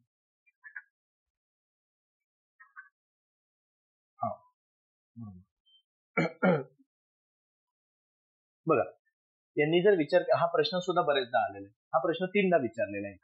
बरोबर. मग आता एक विचार करा, तुम्हाला एक प्रश्न आहे एसो मुख्य 2015 ला की 1950 मध्ये किती भाषा होत्या. बरोबर आहे. तर 14 भाषा होत्या. 14 वरून आता 22 वर आलेल्या. बरोबर आहे. जेव्हा घटना लागू झाली तेव्हा 14 भाषा आणि आता 22 भाषा आलं लक्षात. मग त्यामध्ये पुन्हा प्रश्न आलेला आहे की कोणती भाषा घटनेमध्ये 8व्या सूचीमध्ये समाविष्ट आहे किंवा 8व्या सूचीशी संबंधित आहे किंवा नाही. आहे वरती पण आणि नाही वरती. मग 22 भाषा कोणत्या त्या पण माहिती पाहिजे. बरोबर आहे. मी देईलच पुढे, आता नाही मग पुढे देईलच. लक्षात घ्या, वेळ जाईल आता. फक्त लक्षात घ्या हा प्रश्न किती वेळा आलेला ते घ्या. फक्त एवढं लिहून घ्या, 8व्या सूचीमध्ये एकूण भाषा 22 आहे, म्हणजे इथे दिलेच आहे 22. तर 1950 ला 14 भाषा होत्या किंवा याच्या पूर्वी 14 भाषा होत्या. 14 वरून 22 संख्या आलं. आता किती वेळा प्रश्न आलेला? 3दा आलेला. ठीक आहे. एसओ मुख्य 2018, एसओ मुख्य 18, पीएसआय मुख्य 17,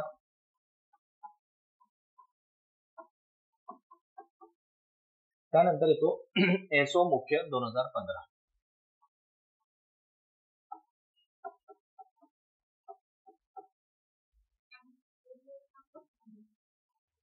एसओ मुख्य 2015, एमईएस महाराष्ट्र इंजिनिअरिंग सर्व्हिस, हा एमईएस, ठीक आहे. एमईएस 2015.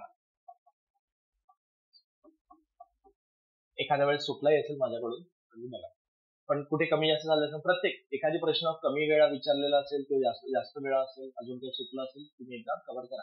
पण हे लक्षात घ्या, प्रश्न रिपीट कशा पद्धतीने होतात, मग आपल्याला त्याच अनुषंगाने पुढे जाणं महत्वाचं. पुढे बघा आता नेक्स्ट प्रश्न. हा जो प्रश्न 45 म्हटला तर हा सुद्धा नोट्स मध्ये दिलेला आहे. नेक्स्ट क्वेश्चन बघा. आता बघा त्यांनी काय म्हटलं, योग्य, करेक्ट, योग्य करेक्ट शोधायचं. मग त्यांनी म्हटलेलं आहे की बघा योग्य शोधा, तर त्याच मध्ये लक्षात घ्या हा नोट्स मध्ये दिलेला आहे. हा प्रश्न रिपीट नाहीये, पण त्यातली एक लाईन रिपीट आहे, जो एक्सरसाइज ला विचारलेली आहे. एक्सरसाइज मुख्य 2017 ला विचारलेली आहे.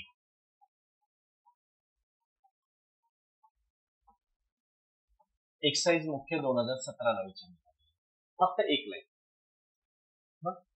म्हणजेच काय, त्यामध्ये जर चुकला कुठे असेल, समजा आता यांनी आयोगाने म्हटलेलं आहे की तुमचं अ आणि ड बरोबर आहे, म्हणजे अ बरोबर आहे आणि ड बरोबर आहे. मग हे कुठे चुकले असेल ब आणि क? तर जिथे उपाध्यक्ष तिथे सदस्य पाहिजे आणि जिथे अध्यक्ष तिथे उपाध्यक्ष पाहिजे. म्हणजेच बघा इथे आहे तो, इथे येते उपाध्यक्ष आणि इकडे सदस्य आहे. ठीक आहे. लाईन टू लाईन दिलेली आहे नोट्स मध्ये, तुम्ही वाचा. मी दिलेला आहे व्यवस्थित करा.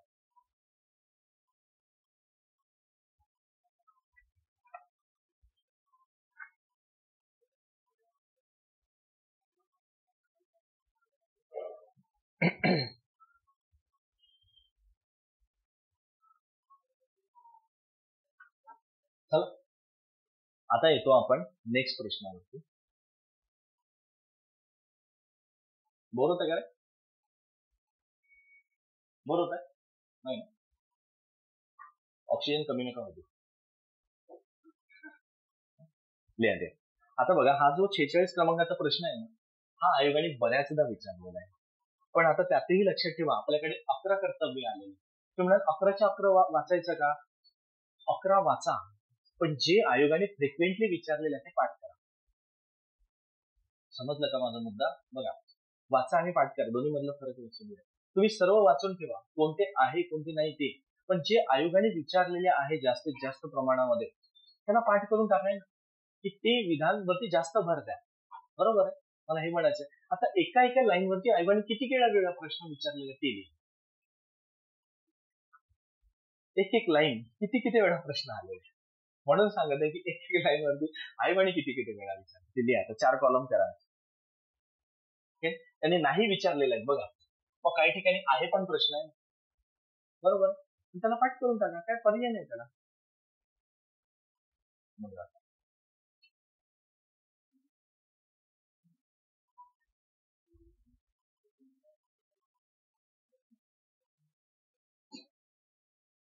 त्याला काय करा, कॉलम 1 2 3 4 असं करा, म्हणजे तुमच्या लक्षात येईल. हे लाईन म्हणजेच काही क्रमांक टाकून द्या.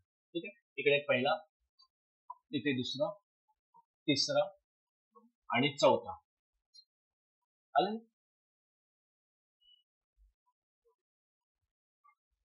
बघा आता पहिला जो प्रश्न आहे आपला, पहिली लाईन स्मारकांवरती विचारलेला आहे एसओ मुख्य 2019 ला, बरोबर आहे, एसओ मुख्य 2019. त्याच्यानंतर येतोय तुम्हाला राज्यसेवा मुख्य 2015.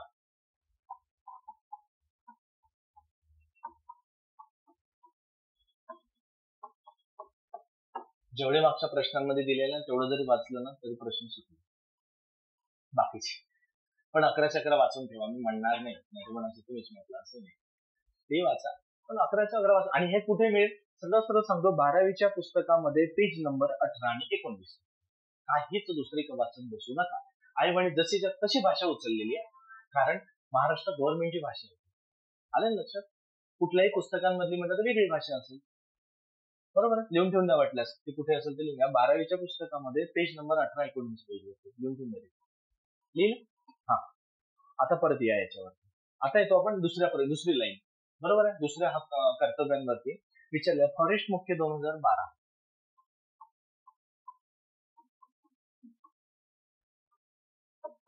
फॉरेस्ट मुख्य 2012, राज्यसेवा मुख्य 2022,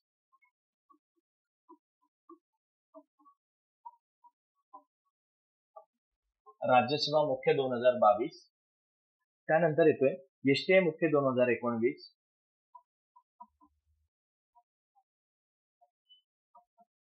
एसटीआय मुख्य 2019, टेक्निकल असिस्टंट गट क 2016 व टेक्निकल असिस्टंट 2016 लिहायचं. त्यानंतर येतोय एसओ मुख्य 14,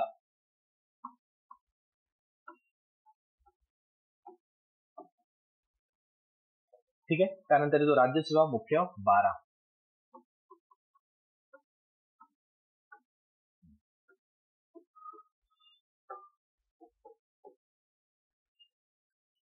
राज्यसेवा मुख्य 12.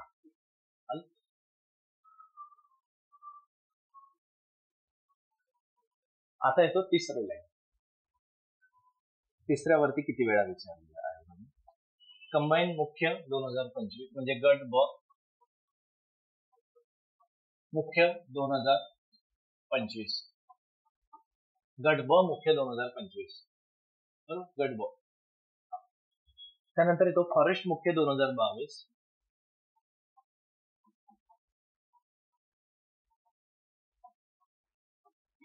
फॉरेस्ट मुख्य 2022, राज्यसेवा मुख्य 2022,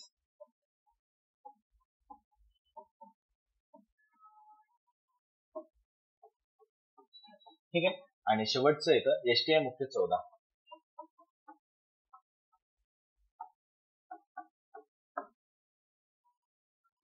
आता येतो आपण चौथ्या क्रमांकावर.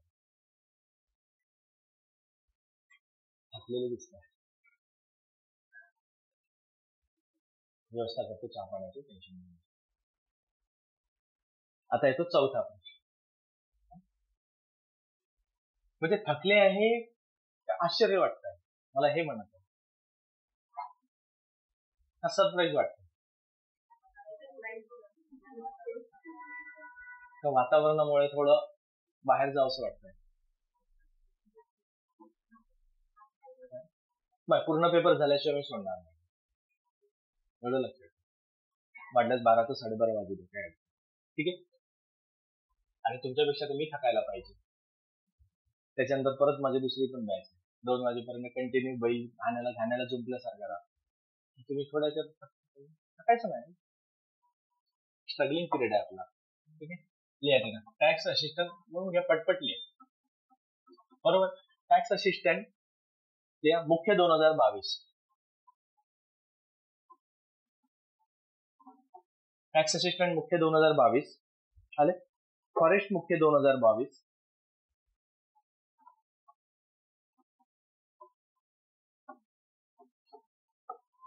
फॉरेस्ट मुख्य 2022. PSI पूर्व 2017.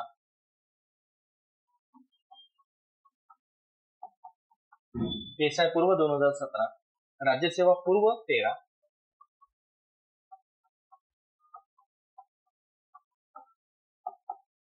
आणि शेवटचा येतो राज्यसेवा मुख्य 12.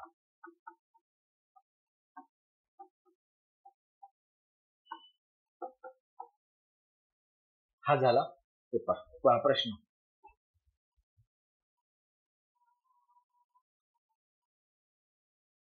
आलेलं. आता प्रश्न क्रमांक 47.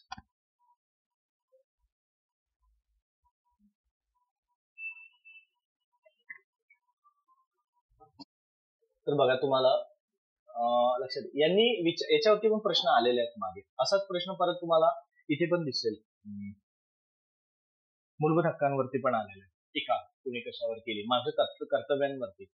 म्हणजे अशा पद्धतीचं पुढे पुढे बघा आता की यांनी काय विचारलंय, KT शहावरती बघा. बरोबर. KT शहानी काय म्हटलेलं आहे यामध्ये, धार्मिक दिखावा. बरोबर आहे. पण KT शहानी परत दुसरं पण एक वाक्य म्हटलेलं आहे, बँकेच्या सोयीनुसार वटविता येणारा चेक. बरोबर आहे. आणि तो तुम्हाला विचारलेला आहे 3दा. STI मुख्य 14, PSI मुख्य 14, राज्यसेवा मुख्य 12. आले लक्षात. म्हणजेच बघा इथे त्यांनी काय म्हटलंय, KT शहानी धार्मिक दिखावा शब्द बदलला परत त्यांनी. बरोबर. लिहून घ्या ते विधान म्हटलं. बँकेच्या सोयीनुसार वटविता येणारा चेक. याच्या समोरच लिहून ठेवून द्या दुसरं विधान.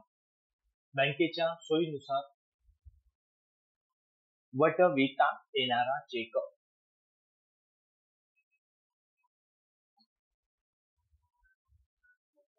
वटविता येणारा चेक. वटविणे म्हणजे चेक विड्रॉल करणे. हा शब्द सुद्धा वटविता येणारा चेक. मग लिहा तिथे किती वेळा विचारलेला आहे त्याच्यावरती.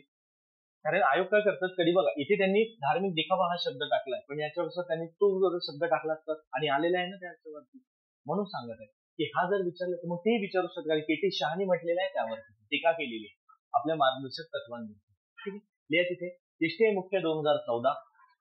तिथे लिहितो मी STI मुख्य 2014. त्यानंतर येतोय PSI मुख्य 14. PSI मुख्य 14. बरोबर आहे. त्याच नंतर येतोय राज्यसेवा मुख्य 12.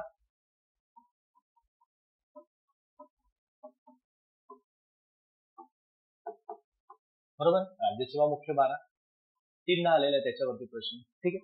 त्याच्यानंतर येतो बघा KC व्हियर यांनी काय म्हटलेलं आहे, उद्दिष्टे व आकांक्षाचा जाहीरनामा असं म्हटलेलं आहे त्यांनी. बघा KC व्हियर आकांक्षाचा जाहीरनामा हा पहिल्यांदाच विचारलेला आहे. पण KC व्हियरचं परत दुसरं पण एक वाक्य आहे, ते पण लिहून द्या. KC व्हियर नाव लिहा त्याच्यासमोर.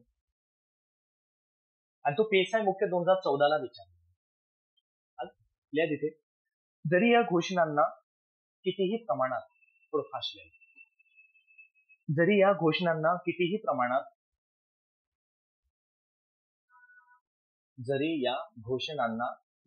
प्रमाणात वचने मानावयाचे ठरले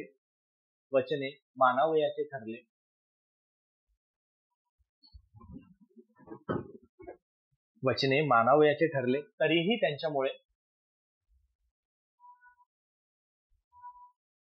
त्यांच्यामुळे राज्यघटनेला अपकीर्ती प्राप्त होईल. PSI मुख्य 2014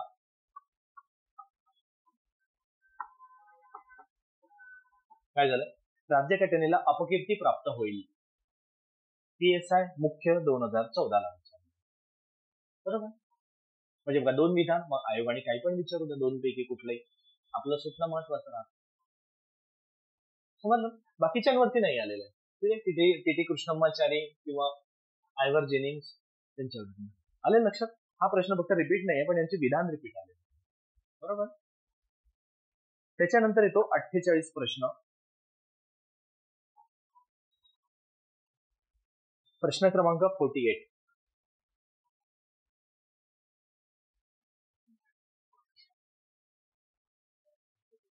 आयोगाने उत्तर 105 दिलेलं आहे.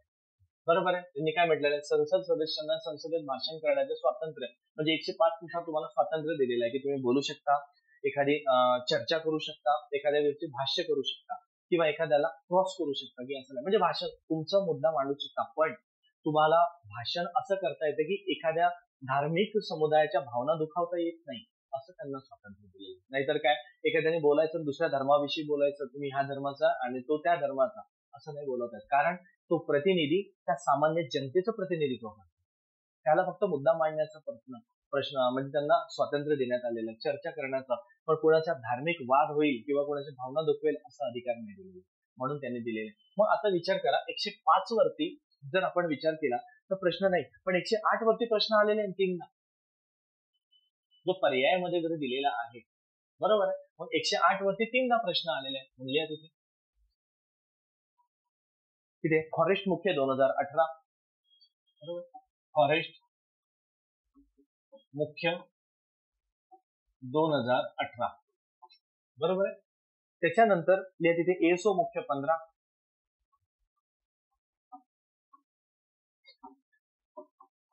आले. आणि त्याच्यानंतर येतो एसओ मुख्य 13,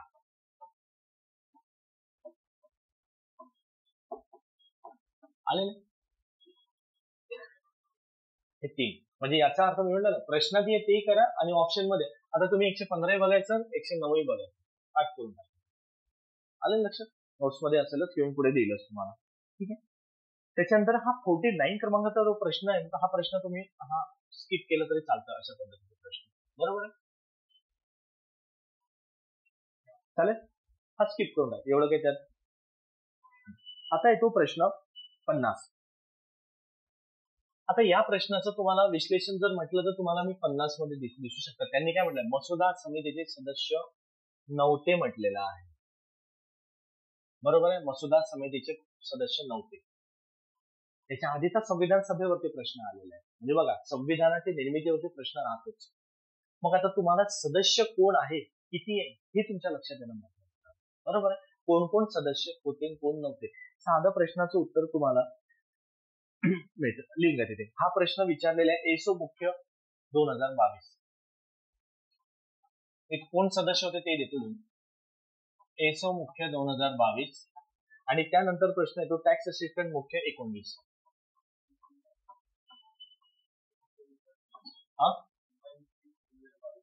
कंबाईन प्रीला पण ना.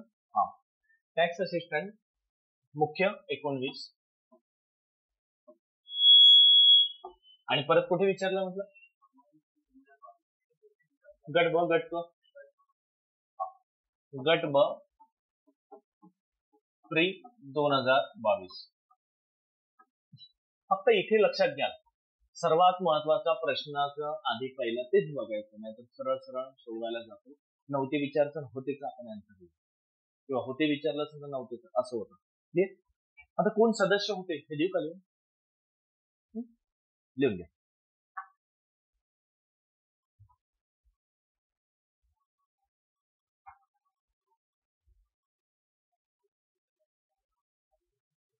मसुदा समितीमध्ये जर एकूण सदस्य जर बघितलं आपण, बघा, त्याचे अध्यक्ष होते, मसुदा समितीचे अध्यक्ष. आणि मसुदा समितीवरती जो प्रश्न आल्यावर कोणत्या वर्षी स्थापन झाली आहे ते तारीख सुद्धा विचारलेली आहे तुम्हाला. बरोबर आहे. किती होती, 29 ऑगस्ट. हा, तर ती लक्षात घ्या, लिहा तिथे. आता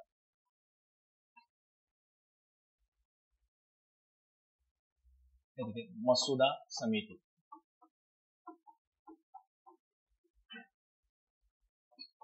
त्याची स्थापना 29 ऑगस्ट किती होते 47 की 46? 47. बरोबर. कन्फ्युज होतोय बरं, कारण आयोग काय करतोय, पेपरला 47 विचारलेले आहे. आलं लक्षात? मग 1947 आहे की 46 आहे? परत सांगा. 47. बरोबर आहे. 29 ऑगस्ट 1947 ला. आणि मसुदा समितीचे अध्यक्ष म्हटलं तर डॉक्टर बाबासाहेब आंबेडकर. बरोबर. अध्यक्ष डॉक्टर बाबासाहेब आंबेडकर अध्यक्ष किंवा डॉक्टर बाबासाहेब अध्यक्ष असं लिहिलं. ठीक आहे. हे अध्यक्ष होते. मग त्यासोबत लक्षात घ्यायचं की त्या समितीमध्ये जेव्हा मसुदा समितीचे घटनात्मक सल्लागार, मग आता विचार करा, संविधान सभा जर आपण म्हटलं तर संविधान सभेचे घटनात्मक सल्लागार म्हणून कोणाला म्हटलं जातं? बी.एन. राव यांना. तुम्हाला 12वीच्या पुस्तकात दिलेलं आहे. बरोबर. बी.एन. राव यांना घटनात्मक सल्लागार. बरोबर आहे. कायदे तज्ञ होते ते. मग याच वेळेस लक्षात घ्यायचं, त्यांनी म्हटलेलं आहे की आणि ज्यावेळेस मसुदा समिती तयार करण्यात आली सुरुवातीला, मसुदा म्हणजेच काय, त्याला आपण इंग्लिशमध्ये ड्राफ्टिंग कमिटी म्हटलं गेलेलं आहे. आता ड्राफ्टिंग म्हणजे मराठी लक्षात येतं, ड्राफ्ट तयार करणे म्हणजे कच्चा मसुदा तयार करणे. अजून त्याला फायनल वर्क दिलेलं नव्हतं. बरोबर आहे. कच्चा मसुदा तयार करण्यात आलेला होता. म्हणजेच त्यामध्ये त्यांनी कलम किती टाकण्यात आलेले असेल, त्याच वेळेस 247 कलम होते व 13 अनुसूची होत्या. बरोबर. 247 कलम आणि 13 अनुसूची घेण्यात आलेल्या होत्या. तो कच्चा, पण प्रत्येक कलमांवरती चर्चा होत गेलेली आहे आणि मग त्यांचं स्वरूप जेव्हा फायनलाइज झालं तेव्हा त्याचं स्वरूप बदललं. एक. मग आता मूळ समितीमध्ये जर म्हटलं एकूण 7 सदस्य होते आपल्या. बरोबर. तर मग ते कोणते होते ते लक्षात घ्या. मग मूळ सदस्य मध्ये म्हटलं तर डॉक्टर बाबासाहेब आंबेडकर ते होतेच अध्यक्ष स्वरूपामध्ये. गोपालस्वामी अय्यंगार, के.एम. मुन्शी या तिथे. नाही चालेल ना रे, मी नंतर मी देऊन दिली तुम्हाला. आलं वेळ चाललेलं मी देतो तुम्हाला, काहीच एवढं अवघड नाहीच. बरोबर. गोपालस्वामी अय्यंगार आहे, मुन्शी आहे, सादुल्ला आहे, त्यानंतर येतो मित्तर येत आणि खैतर येतो. बरोबर. मग मित्तर आणि खैतरच्या जागेवरती 2 परत नवीन सदस्य आलेले. का? ते वृद्धापकाळाने आजारामुळे निधन झाले. बरोबर. तर त्या ठिकाणी आले ते विचारलेले एन माधवराव आणि टी.टी. कृष्णमाचार्य. आले लक्षात? संविधान सभेमधले आले. बरोबर. मग संविधान सभेचे अध्यक्ष सदस्य आणि मसुदा समितीचे सदस्य हे काही खूप वेगळे नाहीये. त्यातलेच काही सदस्य घेण्यात आले, फक्त काही नावांमध्ये बदल आलेला आहे. बरोबर. ते तुम्हाला देईलच आणि तसे तुम्हाला 12वीच्या पुस्तकात दिलेले. ते खूप अवघड नाहीये, 12वीच्या पुस्तकात दिलेले. एकदा बघून घ्या. चालेल. वेळ जाईल रे आपला म्हणून म्हणतो. त्यानंतर येतो प्रश्न क्रमांक आपण 51. आता इतिहासावरती येऊ. आता आलो इतिहास. ठीक आहे.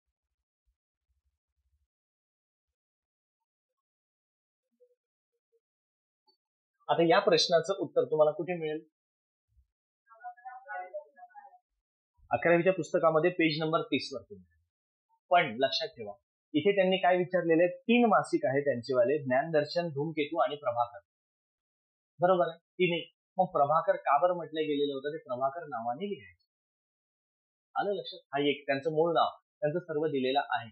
पण त्यासोबत एक लक्षात घ्या, आता प्रभाकर वरती किती वेळा प्रश्न आलेला आहे, ज्ञानदर्शन वरती किती आलेला आहे आणि धूमकेतू वरती किती वेळा आहे. आलं लक्षात? 3 त्यांचे साप्ताहिक आहे, विचारलेलं आहे तुम्हाला. पण एक लक्षात घ्या, 3 वरती किती वेळा प्रश्न आलेले आहेत ते लिहून घ्या. आता त्यासोबत आपल्याला फक्त 3च महत्वाचे नाहीये. आता ते पण एक लक्षात घ्या. हा प्रश्नाचं तुम्ही कसं बघा,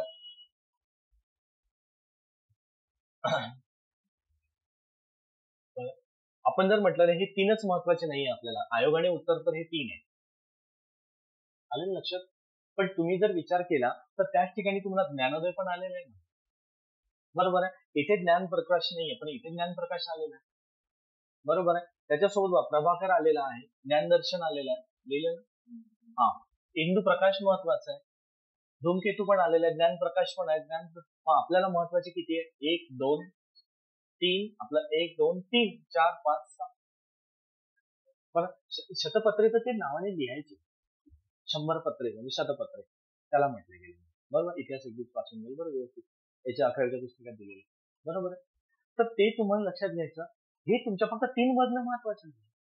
मग हे कोणी केलं, त्याचे संस्थापक कोण, सुरुवात कधी झाली, कोणत्या भाषेत यायचं, ते साप्ताहिक होतं, मासिक होतं, पाक्षिक होतं, आलं लक्षात? काय दैनिक होतं, दैनिक वृत्तपत्र. इतकं तुमच्या लक्षात घेणं महत्त्वाचं. इथे त्यांनी साधा सिंपल प्रश्न विचारलेला आहे की तुम्हाला कोणती वर्तमानपत्रे सुरू केली. असाच प्रश्न डॉक्टर बाबासाहेबांवरती पण आहे. त्यांनी सुद्धा मूकनायक, समता हे त्यांनी सुरुवात केलेली आहे, ते सुद्धा विचारलेलं आहे.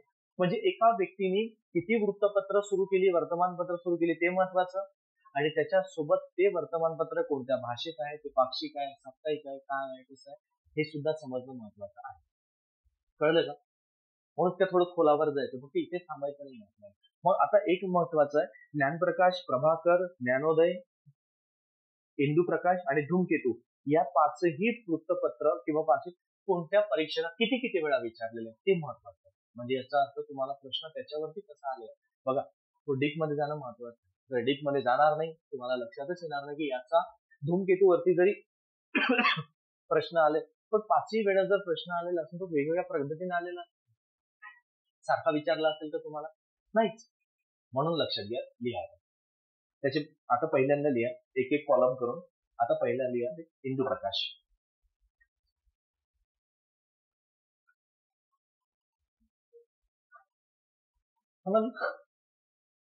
हे तुम्हाला महत्वाचं आहे रे, कारण की आता जर मी तुम्हाला काय म्हटलं, पर्यायामध्ये जर एखादी मुद्दा असेल तर पुढे प्रश्नामध्ये आहेच ना, बरोबर आहे. मग तिकडे प्रश्नामध्ये इथे पर्यायामध्ये आणलेला, मग आपण नाही करणार का? आणि जर एखादी प्रश्न आताच्या पुढचे पेपर आहे आता, आणि जर यामधला एखादी प्रभाकर वरती विचारलं, प्रभाकर वृत्तपत्राविषयी खालील चार विधान, मग तुम्ही काय म्हणणार? मग प्रभाकर यांच्या नावे लिहायचे, भाऊ महाजन प्रभाकर नावाने वृत्तपत्रामध्ये लेख लिहायचे, 1, 2, 3, 4 त्यांचं आधी नाव वेगळं होतं, असं तसं करत करत लिहिली. आनंद लक्षात. म्हणून सांगतो की तुम्हाला त्या पद्धतीने विचारलं, आणि हे सर्व माहिती तुम्हाला अकरावीच्या पुस्तकात मिळेल, बरोबर. अकरावीचं पुस्तक महाराष्ट्राच्या इतिहासासाठी बऱ्यापैकी तुम्हाला जो प्रश्न विचारलेला 15 पैकी तुम्हाला जवळपास 7-8 प्रश्न तर महाराष्ट्रावरती राहणार. तर तेवढे प्रश्न म्हणजे राहणारच नाही असं नाही, कधी कधी संख्या कमी असतो, कधी 10 पर्यंत जातो आकडा, पण मला तरी म्हणायचं की बऱ्यापैकी प्रश्न तुमचे यावरून सुटेल अकरावीच्या पुस्तकावरून. कारण की ते पुस्तक इतकं बारकाईने आहे ना, बारकाईने वर्ड टू वर्ड वाचा, अंडरलाईन नाही केलं तरी चालतं, प्रत्येक वर्ड महत्वाचा, बरोबर. त्यामधलं शेवटपर्यंत वाचाल, तुम्हाला खूप महत्वाचं. आता याच पुस्तकामध्ये याच पेपरमध्ये 11वीच्या पुस्तकातून किती प्रश्न कव्हर होते हे पुढे बघा, मी तुम्हाला सांगेल एक. ठीक आहे. इंदुप्रकाश लिहा आता पटपट. इंदुप्रकाश. ठीक आहे. इंदुप्रकाश लिहा त्याने. राज्यसेवा मुख्य 25,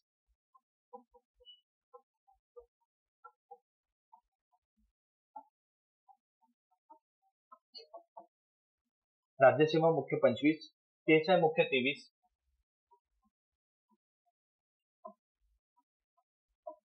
बरोबर आहे. PSI मुख्य 23, त्यानंतर येतो STI मुख्य 23, आले नाही, 3 वेळा विचारलेला. त्यानंतर धूमकेतू विचारलेलं तुम्हाला STI मुख्य 23. ठीक आहे. त्यानंतर आलेला आहे तुम्हाला राज्यसेवा पूर्व 17.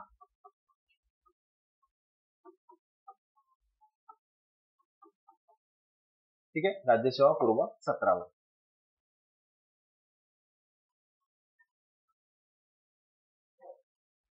आता येतो ज्ञानोदय.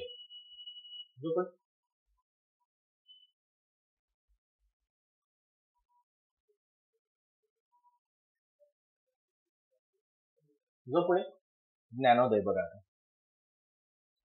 थोडं फास्ट आहे रे, माझ्या बोलण्याकडे लक्ष द्या. ठीक आहे.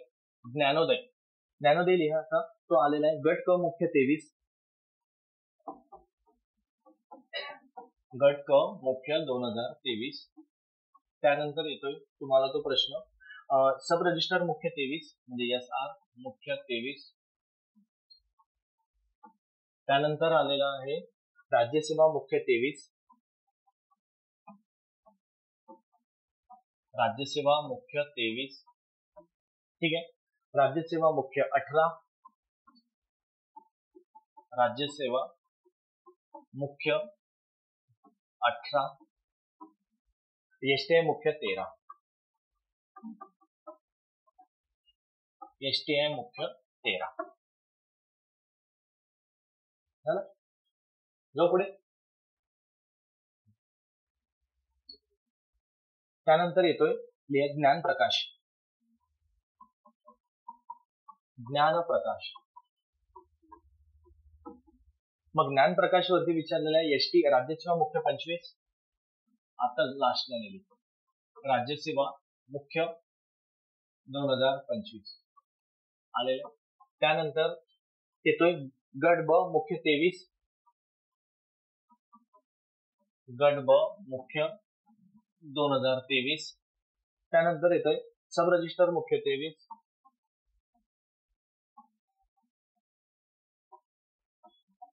सब रजिस्टर मुख्य 23. राज्यसेवा मुख्य 23.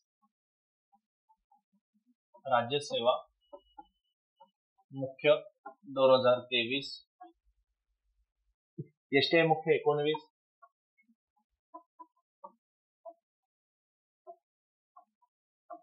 आणि येतो एसओ मुख्य 11.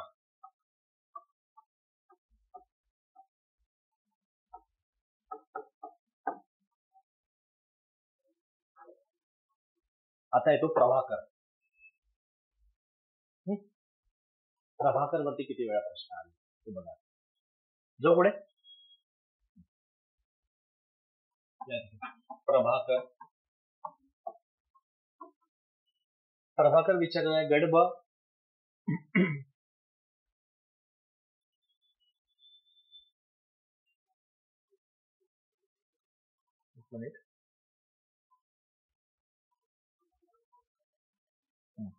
मुख्य 11. बरोबर.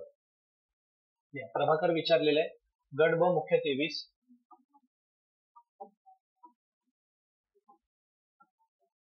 आलेलं आहे गट ब मुख्य 23. पीएसआय मुख्य 23.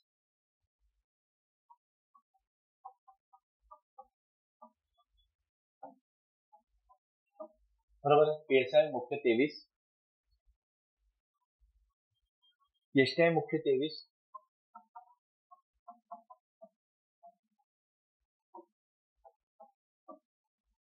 ठीक आहे. एसटीआय मुख्य 23.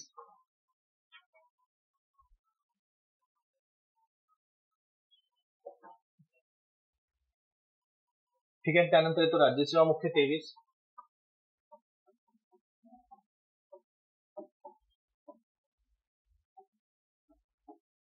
ठीक आहे. राज्यसेवा मुख्य 23. त्यानंतर येतोय एसओ मुख्य 22. भरपूर आहे बरं प्रश्न. एसओ मुख्य 22. त्यानंतर येतो राज्यसेवा मुख्य 19.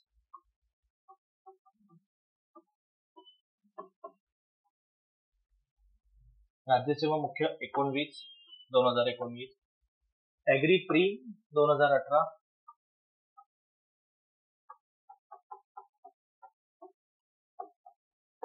Agri pre 2018. एसटीआय मुख्य 15 आणि एसटीआय मुख्य 13. एसटीआय मुख्य 2015 आणि 2013.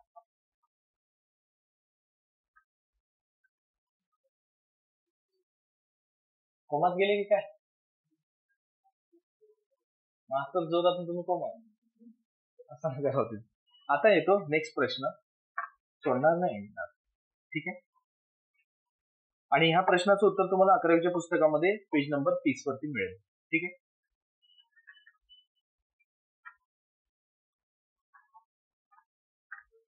त्यानंतर 52वा प्रश्न जर म्हटलं ना तर लाला लजपत राय त्यांचं उत्तर येतं. तर हा सुद्धा प्रश्न 5 वेळा विचारलेला आहे, 4 वेळा विचारलेला आहे. बरोबर आहे. 4 वेळा विचारलेला आहे. प्रत्येक प्रश्न तुम्हाला रिपीट दिसेल आहे. हा लिहा लिहा लिहा. आज कस निघेल ना. तुम्ही अभ्यास करत नाही ना हे त्याचा परिणाम. आदत रे करा पास व्हायचं असेल. उगीच रिझल्ट नाही रे मुलांचा. म्हणून अजून पुण्यातले मुलं काय म्हणतो रिझल्ट येते काय वेगळं नाही करत. तेच करते पण तुमच्यापेक्षा वेगळं करते.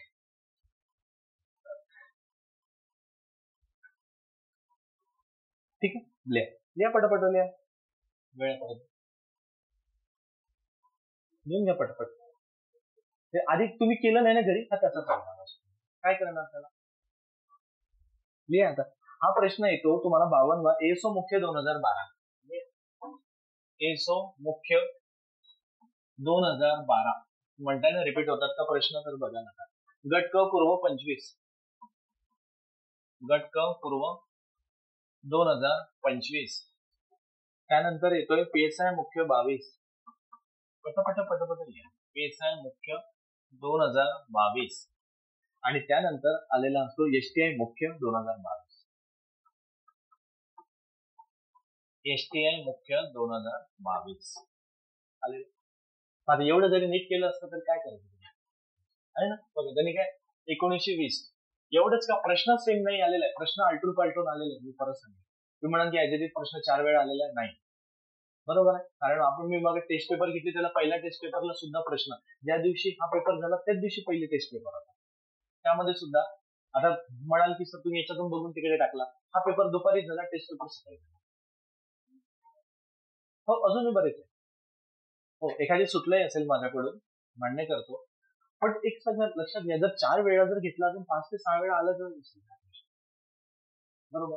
मग त्या ठिकाणी आलटून पालटून कधी त्यांनी वर्ष विचारलेलं असेल, कधी अध्यक्ष विचारलेलं, यांच्या अध्यक्षतेखाली परत त्यांचे तरतूद जे काही केलेले असेल अशा पद्धतीने. समजलं? पुढे नेक्स्ट प्रश्न बघा. हो, अजून 4 वेळा सुटलाच माझ्याकडून. मी सुटला 4 ते 5 वेळा आलेले सुटला माझ्याकडून. मला सांगून द्याल एकदा परत कुठे आलेला असेल, मी सांगेन, बघून घेईल, तर ऍडिशन करून टाकेन. ठीक आहे. तर बघा, हा 53वा प्रश्न. हा प्रश्नाचं उत्तर तुम्हाला 11वीच्या पुस्तकामध्ये पेज नंबर 75 वरती आलेला आहे. पण प्रश्नाचं उत्तर नाही आलेलं आहे. ते परत सांगतो. दादासाहेब गायकवाड त्यांचं उत्तर आलेलं असेल, पण लक्षात ठेवा त्याच्याशी रिलेटेड तो मुद्दा त्यामध्ये दिलेला 11वीच्या पुस्तकामध्ये. बरोबर, की ज्या वेळेस डॉक्टर बाबासाहेबांना बोलावण्यात आलेलं होतं या परिषदेला, माणगाव येथील परिषदेला, तर त्यावेळेचा तो मुद्दा होता की त्यावेळेस त्यांनी म्हटलं की कोणाचा समावेश नव्हता. बघा, जहागिरी मधल्या माणगाव येथे भरलेल्या परिषदेमध्ये खालीलपैकी कोणाचा समावेश नव्हता असं म्हटलं गेलेलं त्यांनी. बरोबर. म्हणजे हा जो 53वा प्रश्न म्हटला ना, तर त्यांनी म्हटलेला आहे की कोणाचा समावेश नव्हता, दादासाहेब गायकवाडांचा नव्हता. पण एक लक्षात घ्या, हा जर प्रश्न म्हटला तर 3दा विचारलेला आहे. बरोबर आहे, 3दा याच्यावरती प्रश्न आहे. पण त्याच्यासोबत गंगाराम कांबळेवरती एसओ 2023 ला, राजेश्वर मुख्य 2015 विचारला. गंगाराम कांबळे कोण होते? चहाचे दुकान त्यांना काढून दिलेले होते. बरोबर, छत्रपती शाहू महाराजांनी.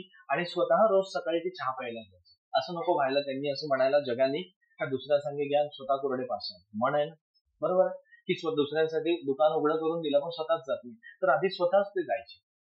त्याला हॉटेल म्हणा, चहाचे दुकान प्रश्न आलेला आहे तुम्हाला. गंगाराम कांबळे यांना विचारलेला. आणि जेव्हा माणगाव हे परिषद आहे, माणगाव परिषदेचा प्रश्न तुम्ही वाचाल तर 2000 आपलं 11वीच्या पुस्तकात पेज नंबर 75 वरती दिलेला आहे. तिथला प्रश्नही आलेला आहे. पण त्यासोबतच लक्षात घ्या की त्यांना त्यावेळेस एक पुन्हा प्रश्न आहे पुढे. बघा, एक मिनिट, प्रश्न आहे ना पुढे, तो 58 क्रमांकाचा प्रश्न कोणता बघा बरोबर.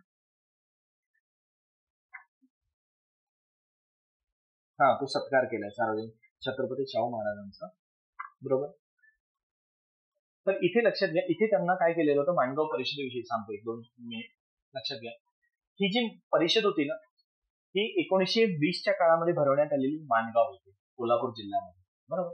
आणि त्या परिषदेला तिथले जे गावकरी होते त्यांना एकच व्यक्ती त्यांना खुणावत होता, तेच म्हणजे डॉक्टर बाबासाहेब आंबेडकर. ही लोकांनी काय केलेलं, ही जी एक व्यक्ती सोडून बाकीचे 3 लोक होते, म्हणजे त्यामध्ये गणेशाचार्य, कांबळे आणि अप्पासाहेब पाटील.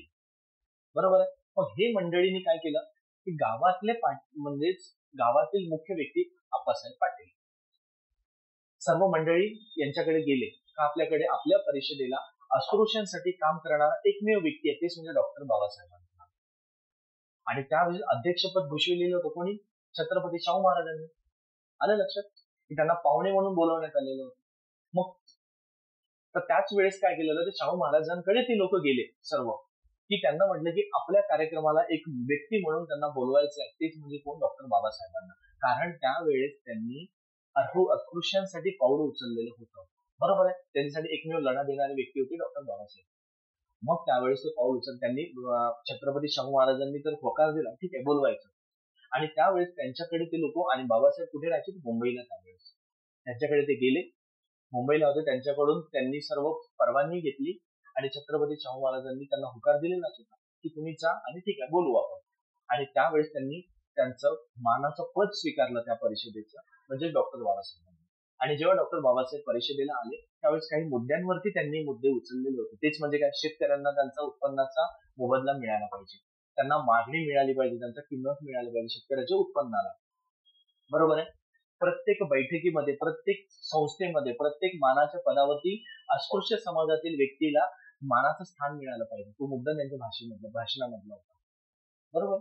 हे त्यांचे मुद्दे होते. त्यांना रोजगार मिळाला पाहिजे, त्यांना शिक्षण सक्तीचं व मोफत झालं पाहिजे. कधी विचारलं गेलं त्यांनी? 1920 ला. आलं लक्षात? हे झालं पाहिजे, हे त्यांचे मुद्दे होते. त्यांना कुठेही माणूस म्हणून जगण्याचा अधिकार मिळाला पाहिजे. त्यांना मांस, तुम्हाला माहितीये अस्पृश्य समाजातील व्यक्तींना मांस असं जे समजा जनावर जरी कुठं मेलेलं असेल ना तर तरी त्याला बाहेर त्यांच्या हाताने फेकायला लावायचे, म्हणजे इतकी अवहेलना व्हायची. त्यावेळेस त्यांना सुद्धा तो अधिकार त्यांच्याकडून काढून घेतात, तो त्यांना काम नाही दिलं पाहिजे, माणूस म्हणून जगला पाहिजे. म्हणून त्यांनी असे बरेच मुद्दे होते, जवळपास 15 मागण्या त्यांनी मागण्या केलेल्या डॉक्टर बाबासाहेबांनी त्यावेळेस. बरोबर आहे. तर भाषणाचे ते मुद्दे होते त्यांचे. आणि अशा पद्धतीने मग डॉक्टर छत्रपती शिवाजी शाहू महाराजांनी त्यांचा तिथे अभिमान म्हणून हे केलेला, त्यांचा उच्चार केलेला होता की मानवतेचा हा म्हणजे काय, हिंदुत्वाचा माणूस, की ज्या वेळेस त्या माणसाचा तिथे अभिमान म्हणजे त्याला गौरव केलेला होता. बरोबर. त्यांच्याविषयी छत्रपती शाहू महाराजांनी म्हटलं की एकमेव माणूस असेल जो पुरुषांसाठी किंवा सर्व जनतेसाठी लढणारा हिंदुत्व म्हणून ते डॉक्टर बाबासाहेब. आलं लक्षात? ही जी त्यांची माणगाव येथील परिषद खूप मोठ्या प्रमाणात गाजली होती त्यावेळेस. जो पुढे त्या परिषदेविषयीचे सांगितलं, ते मुद्दे होते वाचण्यात आलेले होते, ते लक्षात घ्या.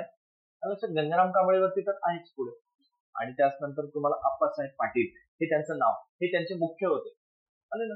प्रत्येकाने आपापल्या पद्धतीने त्यांच्या स्वागतासाठी पूर्ण गाव गजबजलेलं होतं. म्हणजे बाबासाहेब येणार आहे, त्यांनी होकार दिला, त्याच्याबद्दल ते अर्ध्या खुशीमध्ये गाव होता, आनंद. माणगाव येथील परिषद. ठीक. पुढे बघा. 75 याच्यावरती मिळेल तुम्हाला. आणि जर याचे तिन्ही प्रश्न म्हटला तर बघा, PSI मुख्य 2022 ला आलेला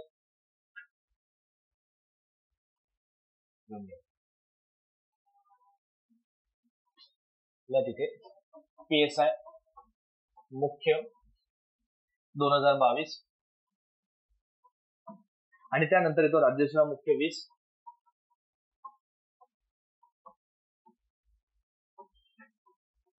आणि त्याचसोबत येतं ASO पूर्व 12. ASO पूर्व 2012. ठीक आहे. आणि गंगाराम कांबळेवरती प्रश्न आलेला आहे ASO 23 आणि यासोबतच राज्यसीमा मुख्य 15.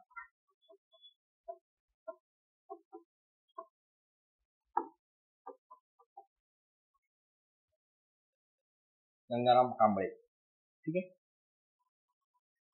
54वा प्रश्न ना तुम्हाला इतिहासाचा प्रश्न आहे, भूगोलात मिळेल. 4थीच्या पुस्तकात भूगोलात मिळेल तुम्हाला. ठीक आहे. दोन्ही ठिकाणी मिळेल, कुठे लिहिलं ते सांग. झालं. बरं. नेक्स्ट प्रश्न येतो 54. आता ह्या प्रश्नाचं स्वरूप बघा कसं आलेलं असेल. 11वीच्या पुस्तकामध्ये तुम्हाला 11वीच्या पुस्तकामध्ये तुम्हाला पेज नंबर 42 आणि 43 वरती मिळेल. बरोबर.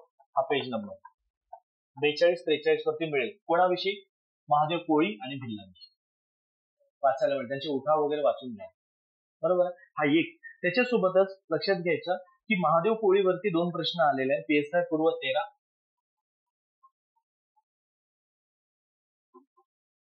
हा एक, आणि परत दुसरा प्रश्न आहे ASO पूर्व 13.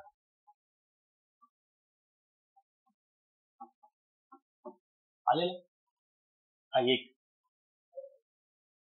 त्याच्यानंतर भिल्लावरती पुन्हा प्रश्न आलेला आहे, तो म्हणजे तेथेही 2 आलेला आहे. म्हणजे ASO पूर्व 13, ASO पूर्व 13 आणि परत प्रश्न आलेला आहे ASO पूर्व 11.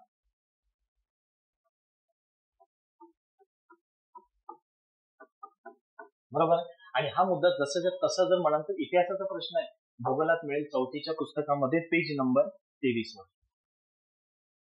बरोबर, 4थीचं पुस्तक जिओग्राफी ओल्ड, पेज नंबर किती म्हटलं तुम्हाला, 23. बघा एक चार्ट दिलेला आहे, त्या चार्ट मध्ये तुम्हाला हे ठिकाणं दिलेलं आहे.